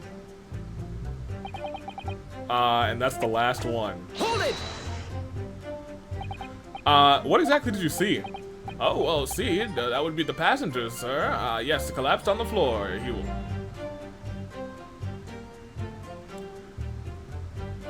Who? And by the passenger, obviously you're referring to the victim, Mr. Mason, on the floor? And then the other passenger had that knife in his hand like this. And by the other passenger, obviously you're referring to the accused Mr. Magnus McGilded. And then he plunged it down like this, stabbing the other passenger in the belly. Can I present something here? I can't. Can you amend that to your court record? Order, order! It is hard to believe that one of London's greatest philanthropists is, but this is damning indeed. The law knows no philanthropist, my lord, only the innocent and the guilty. Good deeds mean nothing when overshadowed by evil. The truth is everything. I couldn't agree more, sir. The truth.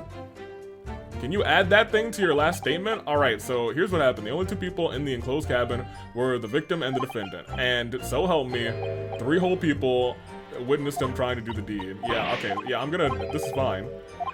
Yeah, I wish he amended that to his last statement. Is there one? I guess I never completely went through this one. Hold it! Let's finish going through this one, I guess. Yes, it was cold, freezing, in fact. And you had 4 passengers, is that correct? Yes, that's right, sir. All traveling the same parts of the bus, rather. Not all traveling the same parts of the bus, though. And there were no other passengers when the incident took place. Not one. No one alighted, for example. You're quite right with that, sir. No other passengers like that. No, none. So nobody fled the scene of the crime, then. I have to say, the boss insists on running, he does, every evening, that last bus of the day. But I do wonder sometimes if it's altogether worthwhile, yes, sorry to say. What do you mean by that? Well, with it being so cold and everything, and only making 20 pence on the run, you see. Yes, I spend that much at the pub on the way home just to try to warm up again. Oh, poor guy. I just can't believe it, sir. I can't believe it. A murder on my own bus. It's too awful to think about. I haven't been able to shake this cold ever since it happened. My lord, I wish to speak. Yeah, we know what you're gonna say, juror number 5. I take it that you too. As a master of the London Guild of the Coachmen, the idea of a murder being committed on one of the city's carriages is utterly abhorrent to me. I hate that he has, like, the horseshoe on his neck, and then his mustache is also a horseshoe, basically. Go and do your thing. But I've heard enough now. The horse has bolted, as they say. No, please, wait, just get on up, Silver Blaze, and finish the finish is in sight. Listen, old lady. Beepo is a long-standing member of the guild, and I trust what the man says. Oh, thank you, sir. You're too kind. This is too unkind, sir. Which now means that 5 jurors agreed to condemn this man.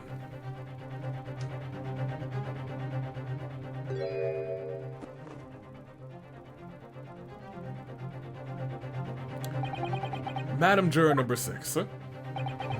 Yes, dear. What can I do for you? You have heard the testimonies of the witness in the stand. Oh, yes, I certainly have. Then pray tell, why are you not yet to pronounce your leaning? Well, dear, the thing is, I'm a creature of habit, me. I always go to the park around this time of day and sit on a nice bench and get on with my knitting. There's a lovely little park just near where I live. McGilded Park, it's called. Oh, McGilded Park, thank goodness. The gentleman donated it to the city, you know, to put a smile on Londoners' faces, he said. I can't imagine such a fine young gentleman would have it in him to take another man's life. He's always doing wonderful things for the city. That's right, yes, a man like that wouldn't stab someone, surely. Mother, may we go to McGilded Park McGilded Public Library, too? He was like, yeah, take this library as well, money. How many Londoners live with their heads in the clouds? Do you people not know? What kind of man Magnus McGilded really is? What kind of man he really is? The philanthropist Magnus McGilded has enough wealth to purchase the entire city he claims to value so highly. But where did all of that wealth come from? Your client is a Shylock, sir, and one with the very darkest of souls. What? Stone the Crows! McGilded lends money at extraordinary rates of interest so his victims have no hope of repaying it. And when they default, he takes the possessions of everything they own. He's a vulture that preys on the weak. I've never heard any mention of that before. Can you not mention it now? Can you maybe wait until later in the trial? Maybe when, okay. Your faculties haven't deserted you, I'm sure, madame. So has this thought not crossed your mind? Would a man wealthy enough to buy London in its very entirety not have a carriage of his own? Ooh, that's a good point. What possible reason could this man have had to make use of a public omnibus service? Well, here's the other thing. He is also a man who could purchase, pay somebody to do this deed for him. You're not saying that the victim, a poor brickmaker, had next to nothing to his name save considerable financial liability. It will come to no surprise that his creditor was the accused Magnus McGilded. But let it also be known that the very day Mr. Mason was killed was the final repayment date for his debts. Goodness gracious! The brick mason was destitute. He had lost his house. He had not a shilling with which to pay his debts. And in the end, this pitiful soul had the very last thing he owned taken from him, his life. Well, this looks really bad for us now, dude. By the merciless philanthropist pretender, Magnus McGilded. I don't believe it! Thank you. If I might add something briefly. Miss Susato? Yeah, since you're not gonna say anything. You claim the victim had been lent money by Mr. McGilded, but where's the evidence to support your claim?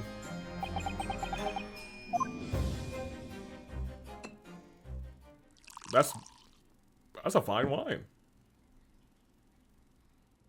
Yeah, where's the evidence? Pray forgive the discourtesy of filling my hallowed chalice in the court of law. Aha, there it is! Lord Van Zyke's hallowed chalice! No, not his what does that mean? What he gonna do? Famed, I don't know, no, I don't like that. How can this be considered acceptable? But I find myself in unexpectedly good humor. I had heard ladies from Far East could show great courage, but I didn't expect to experience it myself. Ah! As judicial assistant of the defense, I am simply doing my job with great courage. But thank you. What a pity that your display of courage is in vain. This is the debtor's ledger, which details all monies loaned by the accused. You will find the victim's name clearly recorded inside. Oh. Allow me to present this court ledger to the... Thank you. There's two things that I want to look at, actually. And pray forgive the discourtesy of raising my chalice in a toast to the enigmatic East at the same time. Okay, well, actually, give me that first. I think we actually looked at the thing that I wanted to look at tonight. A marvelous toast, counsel. I will gladly accept this new evidence. Okay. It includes a victim who owed 20 guineas. Ooh, okay. Let me look. Stop. Yep, 20 guineas. Considerable sum, thank you. Over here. Open that bad boy. This portfolio must contain all sorts of secrets of the London's gentry. Oh dear, do you really think we ought to look inside? Well, it's not as though we know any of London's gentry personally, is it? Apart from our great detective friend, perhaps. Friend. Actually, I wonder. I assure you we will not find Mr. Sholmes' name inside. Well, let's see what we can find. Okay, it is quite scribbled. There's also nothing on the back like I thought there might be. It's crammed full of gentlemen's names, isn't it? Well, I suppose there are probably not all gentlemen at all, are they? After all, not everyone in this country is well off. Huh? Ah, goodness! Huh? What is it? Look at this! Do you see the name here? Bruce Fairplay. That's one of our guys. Huh? Does that mean something to me? It does sound strangely familiar, actually. Bruce Fairplay, the witness testifying at this very moment. Oh, yeah, of course, the banker. Why is his name in here? Ah, he borrowed 20 guineas, did he? Look, the repayment date is fast approaching. It's possible that this is just a coincidence, of course, but this could be very useful information. Thank you. Thank you. That's news to me. And the accused made quite certain that he had ample recompense. Well, it would seem I've had the wool pulled over my eyes. Regrettably, ma'am, it is the modus operandi of the accused. And it's such a pretty little part too, what a scoundrel. Still, maybe it's all for the best. Ah, well, wait a minute. Let's talk. I don't stand for nonsense. Oh, I think we're cooked. I guess we've lost. That was it. That was the last juror's decision. Hey, did we lose? Suzuto, does your book say we lost? Ah, according to the encyclopedia of... Oh my gosh, you have the whole encyclopedia of British law in there too? When all members of the jury have concluded that the defendant is guilty, court proceedings are suspended and the presiding judge will deliver the final verdict and sentence. That's what it says here. Ha, the final verdict, it's over then. Oh! There is a footnote though. A footnote. However, the defense... Can what? All 6 members are now in agreement on the case. I've done it again. Thank you, sacrificial lambs. Allow me to convey my respect for your swift and righteous decision. According to the laws of this country, I will now conclude the trial by delivering my final verdict. I trust there are no objections. Miss Suzuto, just tell me one more thing. Oh, yes? You were in the middle of saying something before. The footnote in your Encyclopedia of British Law. However, the defense. What did it say next? Oh, yes. Of course. One moment. When all the members of the jury have concluded that the defendant is guilty, the court proceedings are suspended, and the proceeding judge will deliver the final verdict and sentence. And then the footnote says, however, the defense has the right to demand a summation examination of the jurors at this point. Oh, interesting. He's like, what the heck is that? I will be doing it. A summation examination? Objection! A summation examination, from which century has that tome you have there been resurrected? Ah! Judging from the binding, I would say that book is at least 50 years old. Any modern British law wouldn't even give such an antiquated procedure a mention. It's a relic, long forgotten and certainly no longer practiced. I think it's still active. So you're out of luck. Oh. Nah, double down. What even is it, Miss Susatel? The so-called summation examination. Oh, hold on one moment, I'll read about it. Let me see, go back to that page, 79,251. How do you fit so many pages in that book? You would even demand the right to a procedure before you even understand what it entails? Yeah, baby, that's how we work. That's what we do at Eastside. Typical Nipponese. Okay, Mr. Naruhodo, I think I understand. It seems that under this procedure, we would be able to appeal to the members of the jury. To do what exactly? To appeal to them to change their leaning and reverse their decisions. And it says here that if successful, the proceedings of the trial must be resumed.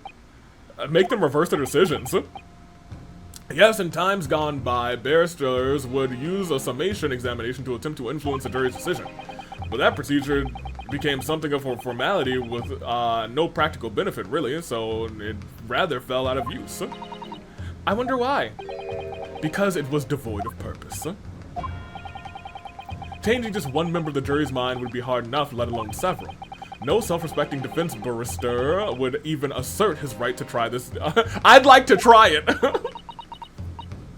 Still, I don't see any mention of the procedure actually being formally revoked. What are you suggesting? I'm suggesting that although it may be antiquated and largely forgotten, it isn't yet extinct. He was like, well, I'll be. What do you think, Mr. Naruhodo? I think we gotta do it. A summation examination, our last possible option. Hey, it's my right. Hey, that was a good slap, my boy. He didn't have his little salmon slapping on the table slap. Nah, he came out here and was like, let's get in there. It's East Side, baby. Give me that summation examination. Yeah, wait, hold on. You can't do that. It's my right. London is the capital city of the most powerful nation on earth. We have a duty to the world to exemplify the very highest standards of judicial procedure. Summation examinations are an embarrassment to that. As an embarrassment, rather, that should be remained buried. Yeah, but if it's our right, then it's our right. I believe it could prove vital in this trial. The defense's petition is perfectly valid, and the court will proceed with the summation examination. I haven't done one of these in about 50 years. This is madness. No, this is East Side. Foreman, are you and the remainder of the jury ready? Eh? Well, I'm not. There was no mention of this letter in the letter I received, you see, so all members of the jury will be asked to explain on what grounds they have reached their decision. On what grounds? You must all justify your decisions and explain why you believe the defendant to be guilty. Well, my lord, you're rather putting us on the spot. Y'all should, well, two of you were like, ah ha ha ha. The rich are all ready to do some bad things behind the scenes. This is most irregular. No mention of this was made before. I don't really hold up with this justifying lark. That seems to have thrown the jurors off, huh? It seems none of them experienced this before. Alright then, summation examination, a defense procedure no practicing lawyer has attempted in for years, is it? Well, just maybe. It might be the opportunity we've been looking for to turn this trial on its head. Turn the trial around. Hit him. So be it then, ladies and gentlemen of the jury. The court hereby calls upon you to state the grounds on which you find the defendant, Magnus McGilded, guilty of this most serious crime. About to schmack this jury. Let's do it, baby.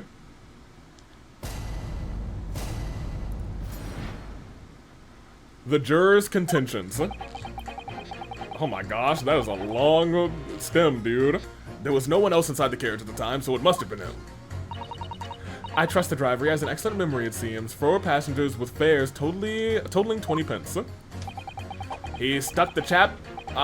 He stuck the. Okay, well I can already do this, right?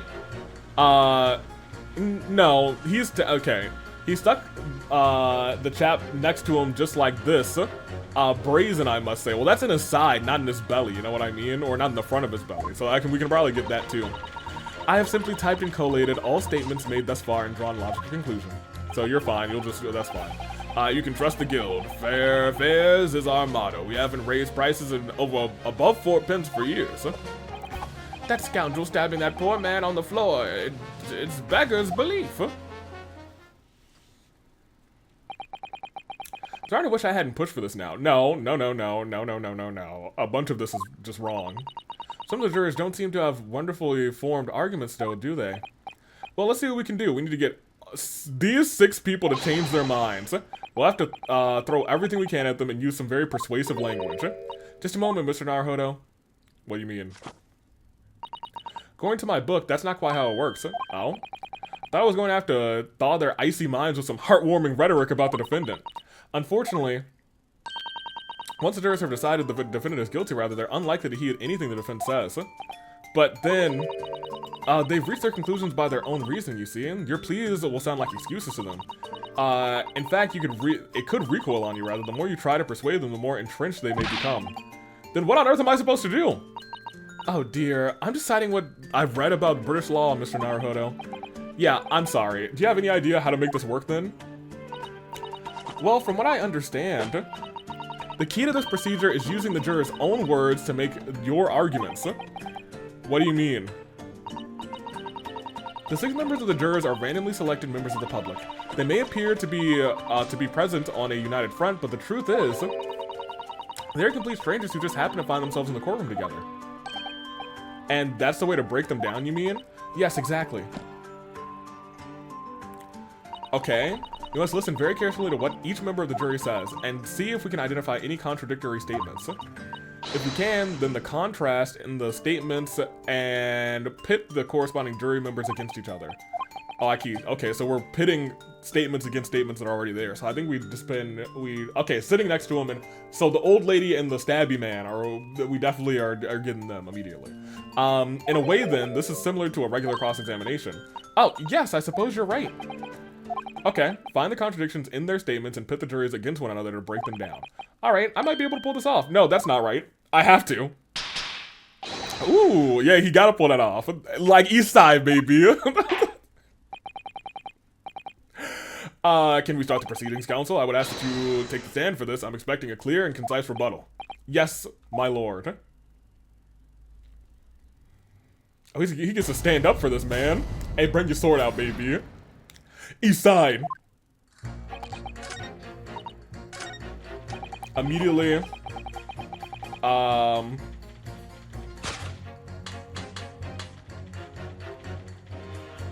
Objection!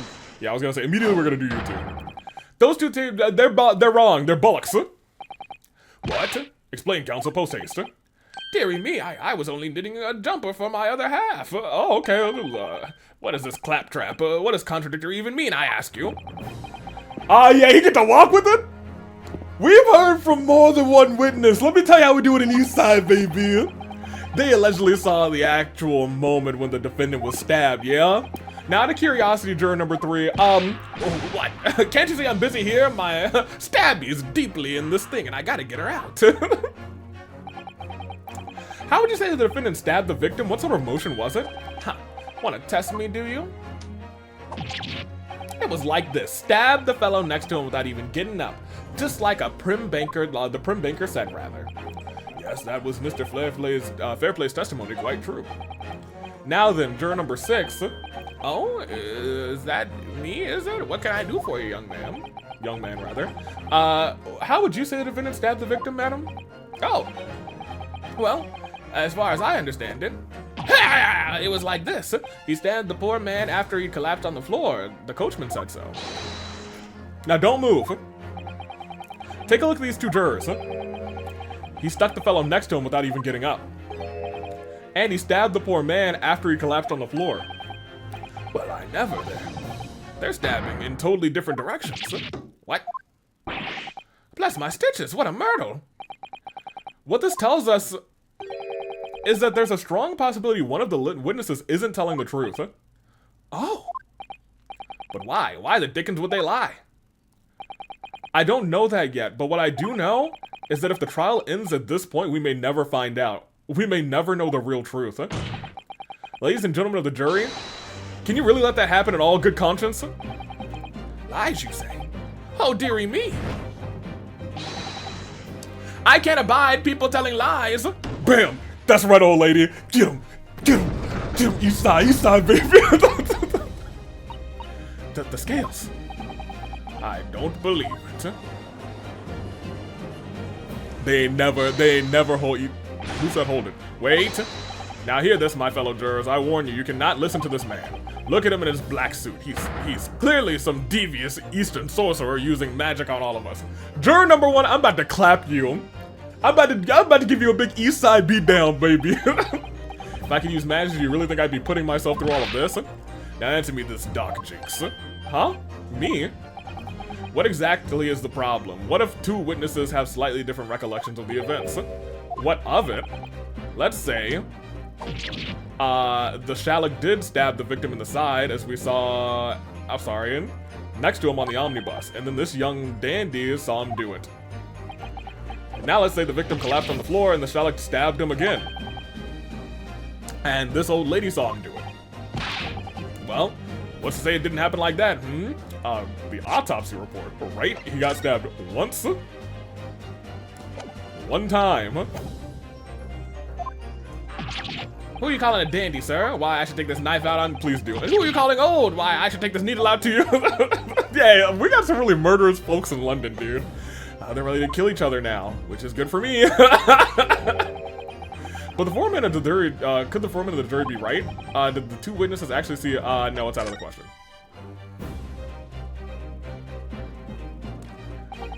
Unfortunately, Mr. Foreman, you haven't read the autopsy report. What is it now, Doc Jinx? Come on out with it.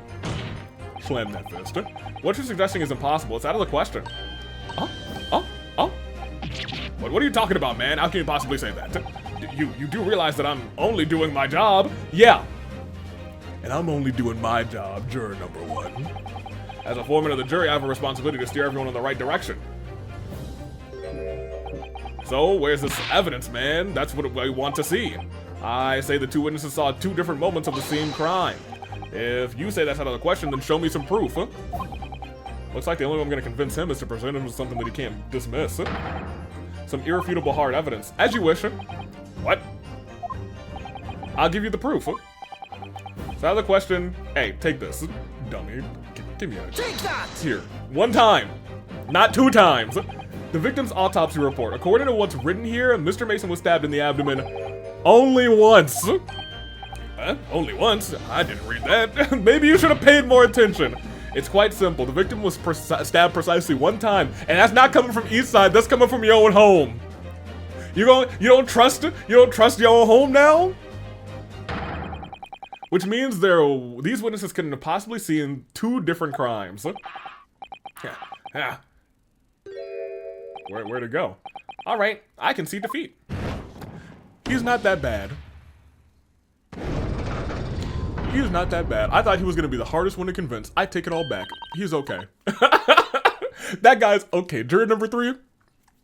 He's like sunshine on a cloudy day. When it's cold outside, he's like the month of May. Oh, well done, Mr. Naruto. You did it. If we manage to change 2 more jurors' minds, we can force the trial to continue. 2 more, actually. There's something else that's bothering me about a couple of their assertions.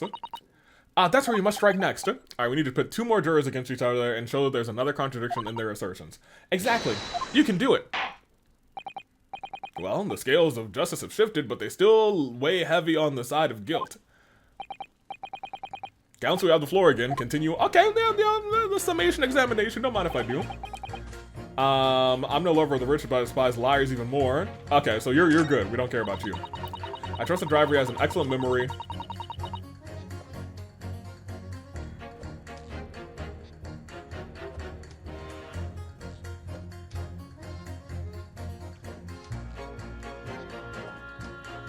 Four passengers, 20 pence, 5 pence, as opposed to we've never raised it above 4 pence in years. All right, well, we will be pitting you against you. Objection! Either somebody can't count or he don't know what he's thinking.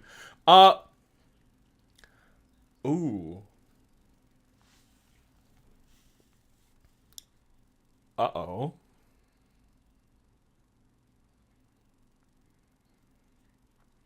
If he did make 20 pence that night, I guess there is a world where there was a fifth person there. Oh. I didn't think about the implications of that specifically. Continue. They do explain yourself. Okay, I will. Me? Oh dear, what have I said? I swear on the Silverback's mane and name that I haven't the first idea what you're talking about. According to the group testimony we've heard so far, there were 4 passengers on the omnibus that on the night in question. According to the coachman, Mr. Beepo, he took 20 pence in fare. Quite right, I have those precise details typed neatly here in front of me. And juror number 5 also told us the following. The fare for the omnibus has always been 4 pence. Yes, that's it, a fair and convenient single price. Just the way London's carriages should always operate. So, do y'all not do math here in London? Because we do on East Side. That doesn't add up at all. In fact, it leaves a glaring discrepancy in the facts. Why, man, why? 4 pence, you're a part of the guild, you should have realized by now. 4 passengers paying 4 pence each. If you do the multiplication, it would be 16 pence. You can do math. Congratulations, girly. Exactly, as I said, it doesn't add up. The figures are different. By 4 pence, in fact. Or precisely 1 person's fare. 1 person's fare. Yeah, in other words, on the omnibus that night, it's distinctly possible there was another passenger we've heard nothing about. Goodness gracious. This can't be right. Nah, slam your fist real quick. The coachman of the guild are good honest men, one and all. Trustworthiness is our watchword. The figures your coachman claims certainly do not add up. Your watchword, good sir, is a fallacy. Beg your pardon? The guild, Mr. Guildmaster, I think you ought to reconsider that. If this trial were to end right now, the news will surely spread all over London. The news that one of your coachmen tried to hide the fact that he let nefarious characters ride his omnibus. Well, nope, I can't have that. All right then, yep, how do I make this miserable trial? Yep, I'm gonna say nope, yep, all right, let's make sure that's innocent. I need more time. Well, according to my book here, you simply launch a ball of fire in the innocent side to set the scales. Now hold your horses there, coachman. We're all in agreement. Why do you have to... Wait till I get my hands on you, big. I like him too. He's all right too. Hey, this jury, they ain't that bad. That's so funny. This is all very irritating. Begging your pardon, sir. I'm going to do the same. That's 4. East Side. East Side, baby. For the love of Mike. Who's Mike? Not you as well. A penny can be the difference between between a smile and a tear, after all. I certainly can't put my trust in someone who does not follow my exacting standards in financial matters. Oh, really? I, for one, think it's only proper that we hear from the witnesses again. Did I do it? Wait, that means if I do the multiplications, 4 times 1, carry the nothing. That's 4! 4 jurors are now leaning to not guilty, and that means we've done it, Mr. Naruhodo. We've won! We haven't won yet. We've tipped the scales. We have not won. What are you playing at, you dandy fool? Shut your trap, sir. No one deceives me. We had a consensus. I said shut your trap. I know a lie when I see one. I like juror number 3. Hey, you and Stabby, you and Sharpie, I don't remember what we named you. I think it's Stabby. You and Stabby, I'm gonna take y'all out for drinks later. At the East Side. And if that chap ever dares to cross the threshold of my shop, I'll take this, I'll take this razor sharp blade and shave every last hair on his head. Okay, maybe I don't want to go out to drinks with him. He might be a freak. He's definitely a freak. Please tell me he's a barber. Well, in quite a remarkable turn of events, the defense's summation examination has flipped the balance of the scales of justice. The jurors now stand at 2 for guilty and 4 for not guilty. Accordingly, there is no longer a large enough majority among the jury for me to adjudicate, rather. The trial must continue. Hey, Baron, how do you feel about this? You want to say objection? No? I hereby ask the defense, prosecution, and witnesses to return to their places. And I call upon all of you to continue the pursuit of the truth.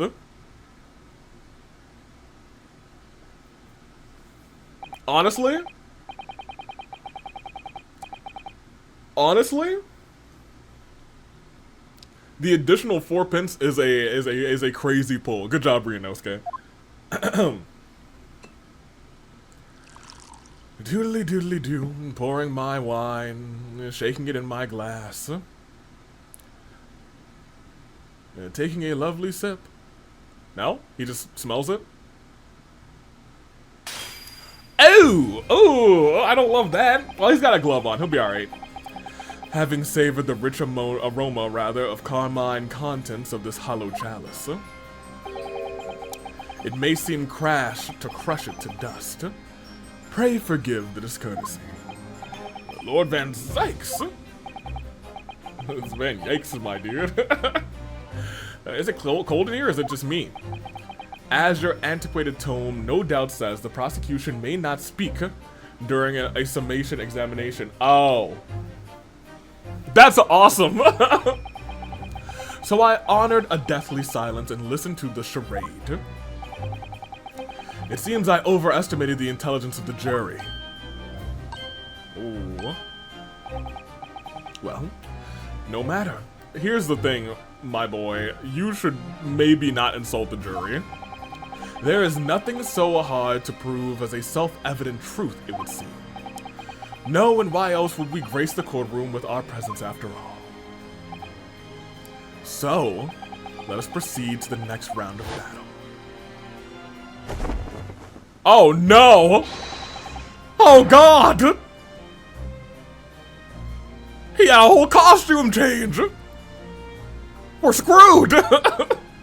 Bring forth the witnesses once more.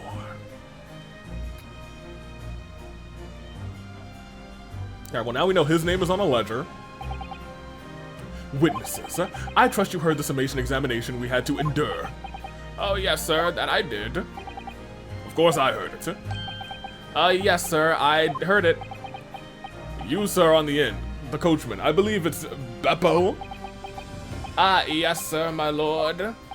Sir, if it transpires that your previous testimony, you were attempting to veil the presence of a 5th passenger on your omnibus, you will be found guilty of perjury. You are advised that you bear that in mind, sir.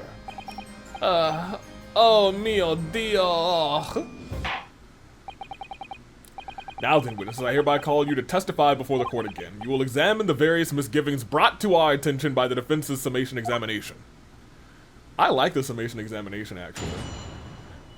Continue.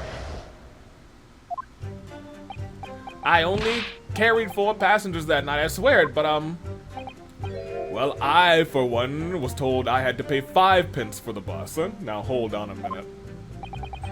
He filled us on the fare, he did, and then I saw that blood-curdling sight as well. It's all too much. I tell you, I saw McGilda stabbing that man. Everything I said before stands. Yes, he stabbed him. Yes, he did. I think so, yes. I think so. Counsel, make sense of this for me, please. The phantom 5th passenger conjured into existence by my learned Eastern friend never existed. Learned, hey, you know what I mean. He said we're smart. The confusion has arisen from the coachman's sly little consonage. What, he lied about the fare? Beppo, explain yourself. I'm terribly sorry, Guildmaster.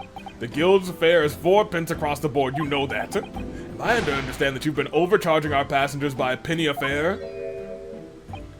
It's so cold, and the last one of the day is always half empty. You have been dishonest, coachman. I'm sorry. You're a disgrace, Beppo, disgrace. Your selfish actions have brought dishonor on the entire guild. If I may, sir, I had to pay 10 pence on the bus just last week. What? 4 passengers at 5 pence each is 20 pence. I've done the arithmetic 10 times already, but I can't make the result come out differently. No, that figures. That's how math works, Susato. Well, it would appear that one of the aforementioned misgivings has already been explained. So, counsel for the defense, your cross-examination, if you please. We've already had the pleasure of a protracted summation examination today. I see you intend to continue your parlor games. That's right. Absolutely, don't admit that they're parlor games, my dude. Alright. Can you go some more on this So there are only 4 passengers on your carriage, but you didn't charge them at the standard 4 pence fare. Is that right? It's impossible to make the last run of the day pay. It was so cold, all I could do to stop myself was passing out. I'm getting chilblains just listening to you, chilblains. It was terrible. I wanted to give myself a pat on the back for even keeping the bus running. Doesn't a dedicated coachman deserve an extra penny per passenger? You're digging a deeper hole for yourself here. If only there had been a 5th passenger on the omnibus that night, then we would have had another suspect. Okay, well maybe it's still just 4.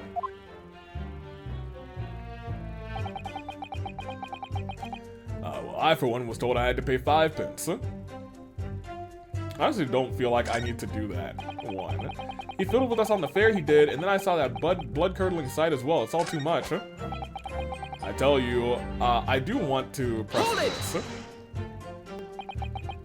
You saw the defendant, Mr. McGilded, stabbing the victim, Mr. Mason, who was sitting next to him. That's what I said, isn't it? It was bothering me before this was. Just for a brief moment, he hesitated before answering the question.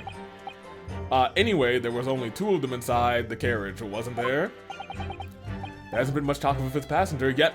There's been much talk of a 5th passenger yet. 0 evidence. Then what are we wasting all this time for, eh? It's black and white. The man's guilty. Something about Mr. Fairplay's testimony just now jars with me. I wish I could work out what it was. Oh yes, he stabbed him. He did. At least I think so. Hold it! You think so? Earlier you testified that you saw the moment when the defendant allegedly stabbed the victim, didn't you? Oh yes, that's right. You said the victim was on the floor and described the assailant holding the knife in an ice pick grip. I suppose I might have, you know, yes, put the cart before the horse, maybe. What's this? Oh my gosh, Beppo, you suck, dude. I'm quite sure about most of it. I was driving the horse when I heard a scream from the seats on the roof deck. Oh, I expect that was me, sir. And that's when I turned around, yes, and I saw it through the skylight. How did he see it?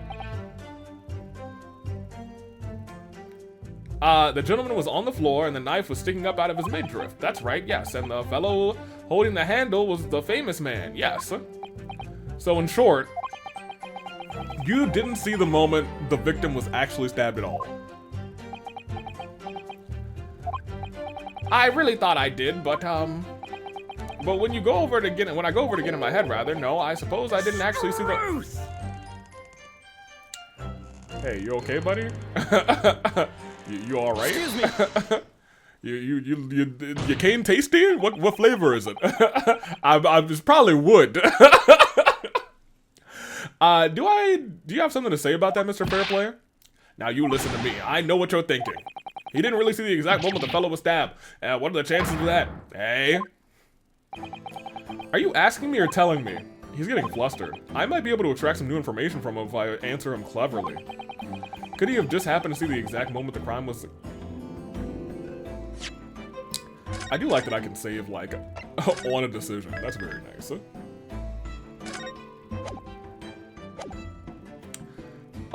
Yes, please. Could he have just happened to see... some days are like that.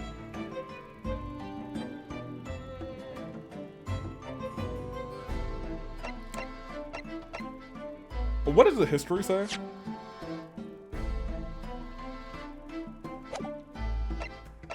I'm gonna say no chance. I don't know if he is referring to Fair Play or the driver. I assume it's the driver. If it's the driver, it's no chance. If it's the other guy, I guess some days are like that, maybe.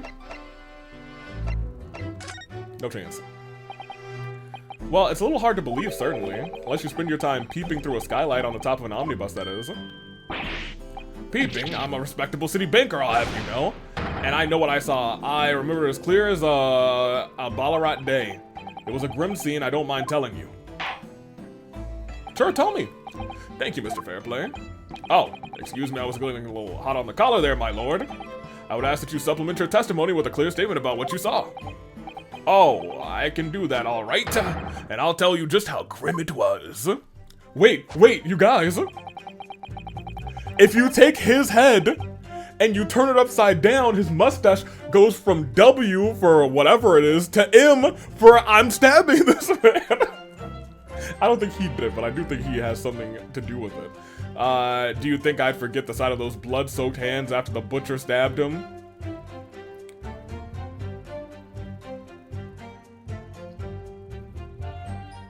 Hands plural?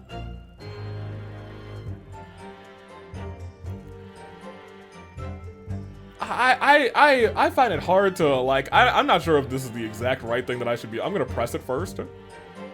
But I'm gonna keep it a buck with you. I don't, blood-soaked is a little like, there's a blood stain, but blood-soaked is a little, it's a little much. And if it was blood-soaked, well, I guess blood-soaked is a little much, I think. I'm willing to present this. And he said hands, not gloves, but you know. Maybe I'm gonna press this and see if he deliberates a little bit more. Blood-soaked? Ahem, well. Perhaps soaked is laying it on a little thick, but... Anyway, there was definitely blood all over them. Both of them were covered, there we go. And you saw that from the roof, through the skylight. Well, the skylight is reasonable large, so I said I had a pretty good view. There was a lamp inside the carriage, so I'm quite sure of what I saw. Can you add that to your... Yeah, Can you add that to the... Okay. That's when you should have a... No, I know, okay. I just wanted to make sure he didn't have to add that to his court record. Yeah, I got you. I know I got you. Yeah. I understand, Susato, I know where to go. I know what I'm doing, I just wanted to make sure that... Okay. Yes, you're so right. Yeah, no. Y'all, I know. Yes, we already did the reaction game. I know what I'm doing here. Take me to statement number 5. Or I guess actually statement number 6 because it was added to the end. And we will present the, maybe not soaked, but there were blood all over them. Both of them. That's so incorrect. Blood-soaked hands? Well, I admit the soak might be laying on a little thick, but... Anyway, there was definitely blood all over them. Both of them were covered in it. Well, I'm very sorry to disagree, Mr. Fairplay, but that's a little more than peculiar. What? Here are the gloves worn by the defendant, Mr. Gill, did on that night in question. Oh, yes, right. And there certainly does appear to be a sizable dark stained color there, but I'm sure you can clearly see. It's only on the right glove. Man became a chipmunk, dude. In short, Mr. Fairplay, your testimony is inconsistent. God, I mean, outside of man in the hat that's stitched up, they've all been inconsistent. But no, that can't be right. So you're the liar here, then? That's right, you were quite clear about it. You said, with both hands. Stabbing. Mr. Fairplay, if your last statement was a lie, it calls your entire testimony into question. You say that you saw the moment the victim was stabbed, but is that really the truth? Die. Objection! It was a simple mistake. You can justify accusing this man of lie. You can't justify accusing this man of lying. It wasn't both hands, it was only one. The victim's blood was on the accused. Objection. No, Mr. Fairplay categorically stated that he saw blood all over both hands, which means there is a strong possibility that the witness was deliberately trying to mislead the court. God, how did he know that I was trying to mislead everybody? Why? I'm a city banker, for pity's sake. My word should be the gold standard. I'm a gentleman, not some gutter snipe. Upstanding members of society don't prevaricate. He's claiming to have no reason to lie, but is that really the case? Mr. Naruhodo, if we have some evidence to explain why Mr. Fairplay might be lying, it could turn this whole— yeah, no, don't worry, I got you. Something to show that this man has a compelling— I have evidence, actually. My lord? Yes, counsel. The defense is ready to present evidence. By Jove, are you sure? Yeah, evidence that will certainly demonstrate why Mr. Fairplace had the reason to lie in his testimony. Wait, how did you wait? No, hold on a minute. Very well, I hereby call upon the defense to present— hey, don't worry. Hey, Judge, let me show you how we present evidence on East Side. Hold on, not that. I almost accidentally presented the autopsy report. Here, he died, didn't he? Yes. Yo!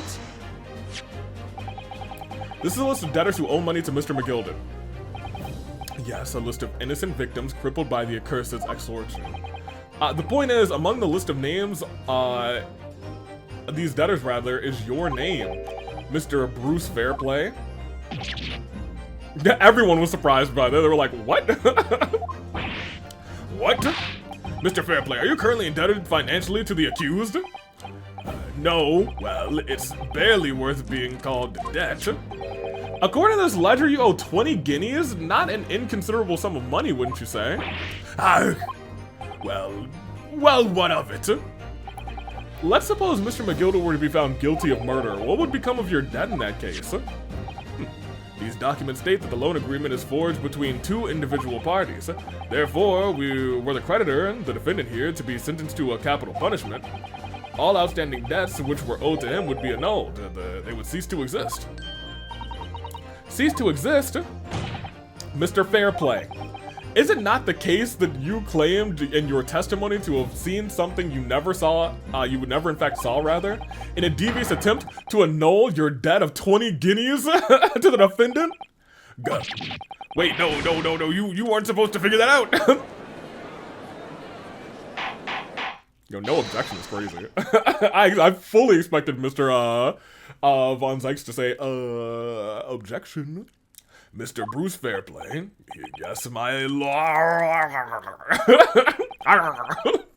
Let me ask you again, and be aware that your answer may have most serious implications upon your future, sir.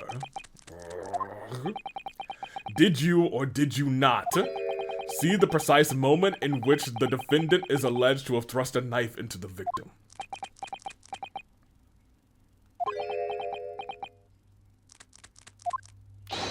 Your silence speaks volumes! You did not tell the truth in your testimony. Alright, now let's not make a melodrama out of this. No, this is a huge melodrama! 6 people said he was guilty because of what you said! Perhaps I did overstate the truth a pinch. A pinch? But it makes no difference. I definitely remember seeing blood on Mr. McGilden's hands, both of them. Objection! That's impossible! And yet only one of the defendant's gloves, which we have here as evidence, is stained. So you keep saying... Are you also gonna say the same thing? I wonder if I might be allowed to speak, sir? Go ahead, Mr. First. Well, the thing is, I think I remember seeing it myself as it happens. Seeing what? The blood, sir, on the assailant's hands. I think... yeah. I think I'm almost sure it was on both of the hands, not just one. What? What? No! You shouldn't be backing against the wall like that. That's like a golden ticket for you, dude. It would appear that we're going to need to further testimony from all of you witnesses. And this time, I would like to know precisely what you did and did not see. Do I make myself perfectly clear? Mr. Naruhodo, this is good news. The course of the trial seems to have shifted slightly at last. Yes. So Mr. McGilden actually does still kind of suck. But he didn't do this crime. Might have finally had a chance to turn things around here. Okay. I'm not entirely... I mean, where this is going, it does feel like there was a 5th person on the cab. what the witness really saw. But on both hands of the assailant, I sincerely and distinctly remember that. However, I suppose you might say that I didn't see the exact moment the stabbing transpired, rather, if that matters. I remember seeing the knife, and I remember seeing both of the attacker's hands with blood on them. I didn't actually see anything for myself, nope, not until I heard that scream. Anyway, the fact remains, there can't have been anyone else in that carriage or we all would have seen it. Sure.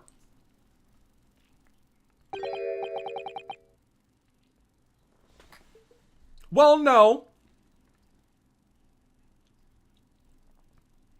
If it were someone of that man's stature who was kind of short, they might have actually been able to fit in the underside of the carriage. Well, lo and behold, in truth of the fact, not one of you was witness to the crucial moment the crime was perpetrated. I apologize, my lord, but honestly, there was no one else inside that carriage, and the man's hands were covered in blood. That much incriminating evidence is tantamount to what we saw, we saw the man do it. That's really not what testimony is all about. Let us examine the interior of the omnibus once more. The victim's blood is clearly visible on the seat, the corroborating witnesses' accounts. Yes, sure. In other words, there is no substantial nor significant change in the facts of the case. Very well, your cross-examination, please, counsel. Yes, my lord. Well, I'm glad the jury is a little bit more on my side now, you know what I mean? Until they say, you know what, here's a more fire to guilty side. What the witnesses really saw. There was blood on both hands of the assailant. Okay, we'll press it. I'm about to press everything in this one. Not for nothing. No, the evidence tells us otherwise. We have gloves the defendant was wearing on the night in question in the courtroom, on the court record, rather. I'm well aware of that, rather, but nevertheless, I know what I saw and I stand by it. The fact that we have two people saying the same thing, not related to each other at all, that does mean something. The man had, that means there really should be blood somewhere, especially on that, ooh, the man's hands had blood on both hands, rather. He's defiant, rather, even in the face of hard evidence. He's steadfastly refusing to admit that he might be mistaken about what he saw, but why? Your reasoning is dire. Huh? One hand or two, the salient point remains unchanged. Minutes after the grim crime, the victim's blood dripped guiltily from the accused's fingers. That is true, but like if he was pulling away the knife like he said, that actually just might be the truth, you know what I mean? However, I suppose you might say that I didn't see the exact moment the stabbing transpired, if that matters. It does matter. It does. Don't try and downplay this. Whether or not you saw the exact moment of the crime, that certainly matters. It's a matter of fundamental importance as well, you know, as you well know, you know. But for crying out loud, we all know that no one else could have possibly done it. It's just, I was trying to save us all some time. By lying in the court, you have a loan of 20 guineas outstanding with the defendant, rather. Do you not? I don't really know what guineas is, like what that equates to. I'd like to know. Had you hoped to release yourself from that financial burden by ensuring the defendant was found guilty?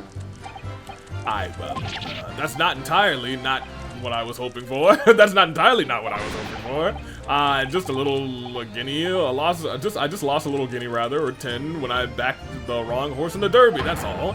I was gonna win it all back. Oh my gosh, he's a gambling addict. Hey, I understand. You only lose when you lose, my boy. I got you, I understand. There's a fixture this weekend, that's a sure thing. Ha, a little guinea or 10? I'm a banker. No one bats an eye if I borrow a little spending money for the weekend. That's not true. That's crazy. I think you may have revealed rather more about your character than you bargained for, sir. The witness's scruples are not on trial here. Proceed to the next witness. Is that really how it's supposed to work? I feel like we should just throw anything he says out the window for the most part. I remember seeing the knife, and I remember seeing both of the attacker's hands with blood on it. Okay. You definitely saw that too. Blood on both hands. Yes, sir. I mean, I know what you're gonna say. Only one of Mr. McGillicuddy's gloves had any blood on it, right? Yeah, that's right. The thing is, as far as I remember, sir, when I looked down and saw Mr. McGilded sitting beside the other fellow, I don't believe he was wearing any gloves, sir. Interesting. He wasn't wearing these gloves? That's correct, sir. And I saw the blood on the bare hands quite clearly. It's true that the dark colored stain on the dark leather gloves wouldn't have been easy to see. I should point out to the police officer who apprehended the accused on the night in question, reported that there was no trace of blood on Mr. McGilded's gloved hands. Okay. That's good for us.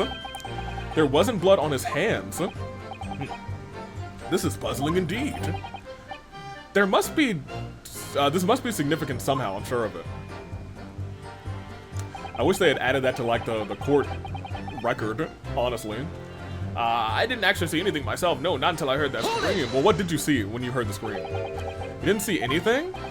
Oh, yes, sir. That is to say, no, sir, I didn't. I'm very sorry about what I said before, sir. Very sorry, yes. It was very wrong of me to make up stories, and I said to say I saw the man. I hate this guy. I hate Beppo. Little snowman out here. Wouldn't you agree, sir? I know what you're insinuating, but I certainly wasn't making up stories. Lamal. Still, to say that you saw nothing isn't right either, is it? No, no, sir. I saw nothing at all.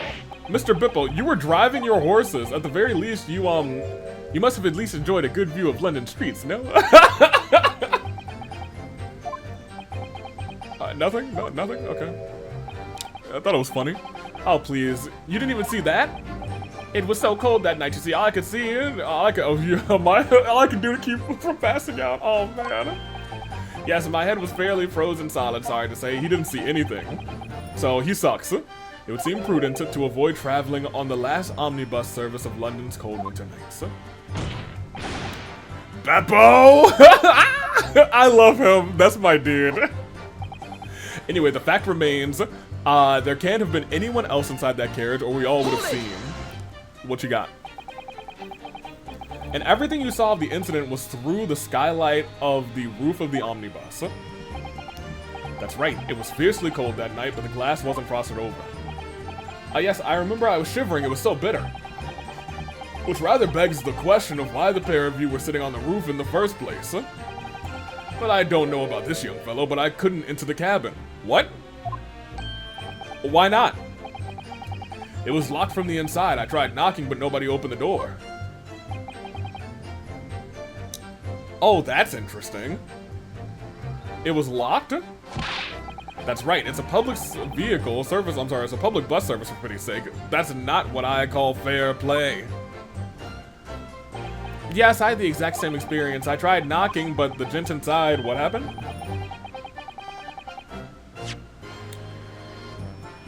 But the gent inside just gestured me to clear off. Oh. So this was a whole setup. So I had no choice but to climb up to the roof deck and look down longingly into the warm cabin below. Well, I can assure you I wasn't looking down, I was glaring long and hard. And that's precisely why I can tell you with absolute confidence that if there was anyone else in that cabin, I would have noticed. Unequivocal, I would say. I'm not sure about those two witnesses. Could they really have seen everything inside the cabin through the skylight? They might not have been able to. At least based on the angling. Now, let me confirm one thing, Mr. Fairplay. You were riding on the omnibus and witnessed the events in the cabin through the skylight in the floor of the upper deck, is that right? That's right, yes. In that case, there is a portion of the cabin interior that would have been out of sight from me. What? By golly, really? Obviously, at this stage, we can't say for sure. But the possibility can't be denied. At the time of the incident, there could have been another passenger enclosed in the cabin of the omnibus. Objection! Oh boy. Enough hypothetical meandering. My Nipponese fair, a friend rather. The prosecution demands that you substantiate your claims. Fine! You don't have to ask me to do so. I'm gonna do it in a minute. It's East Side. East Side, we like to talk, we like to flounder a little bit, and then we say, alright, here's the evidence. You cooked. After all, The scene of the crime is here in the flesh. Well, it's not fleshy, actually. It's more like in the wood and glass. Very well, I will uphold the prosecution's demand. We identified the area on this cross-sectional panel of the omnibus. Yeah. It's over here. You can't see anything. Where exactly in the omnibus are you suggesting this potential passenger could have... Yeah, over here. Yeah, somewhere right here. Do I need to click this, or do I need to just... I'm just gonna click this area. We're gonna present this bad boy, because he's on the top there. He's looking down at them. Both rows of the seats on the roof are facing in the direction of travel. Whereas the seats in the enclosed cabin face each other. Which means the visible part of the cabin, which the passengers on the roof deck can see through the skylight, as I've drawn here, that's right, my lord. As you can see, the seat opposite the one which the victim, the seat opposite the one which the victim and his attacker were sitting is obscured from view. In other words, if someone had been sitting on that seat, rather, it's quite possible that these witnesses would have been completely unaware of it. Objection! Go on. It's quite possible some phantom was sitting there. You Nipponese rather have a forbidding habit of obscuring the truth with ambiguity. No, that's just lawyers in general. I thought you would realize that, Mr. Von Zeeks. I concur with the prosecution's rejoinder, rather. In a British court of law, evidence is paramount. I cannot entertain this conjecture, counsel. That is, unless you're able to put a name to this mysterious passenger whom you allude.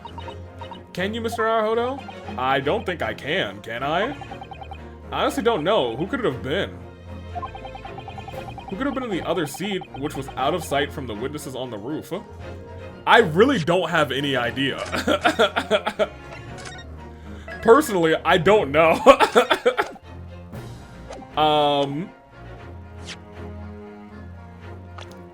We don't got too many people in the court record. It's not any of you. It's not you.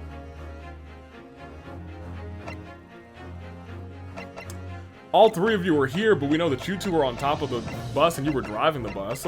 It was Susato. She did it. I have no idea.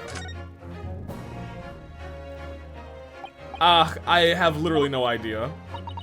But as a proud citizen of the Japanese Empire, you will look into the sky and walk on, making sure all signs of tears are gone. Go on. This isn't just a case of going on, Miss Susato. Alright then, I'll go on. The defense would like to put forward a name. We want to put forward a name? Yeah, we are a fool, for real, for real. That response was a desperate attempt by a man who has no notion of his own limitations. A toast. Wait, no. We do have a name of who would be right there. A toast to hard lessons not learned yet. Because in my brain, I'm thinking very clearly, the man is just asleep on the side there. The person who's in that spot is our boy. Let us delay, counsel. The defense is still to name the passenger in the other seat. This could be at the chance I've been waiting for to turn the trial in my favor. On that night, on the night of the murder, the person occupying the seat in the omnibus that was obscured from view was... Mr. McGill did make sense. Take that! The passenger in the enclosed cabin, the witnesses on the roof deck failed to see, has to have been Mr. Magnus McGilded. Mr. McGilded? Oh, it's raining like crazy outside. Oof. What are the chances? Which means I'm going to save this post-haste. That's the name of the defendant. Yeah. Objection! Oh my gosh! Jeez, Von Zykes. Von Zeke. Let me see. If I desecrate this chamber by smashing my beloved hallowed chalice, do forgive the discourtesy. Lord Von Zykes. People talk of those tiny island nations in the Far East as having a learning and culture of their own.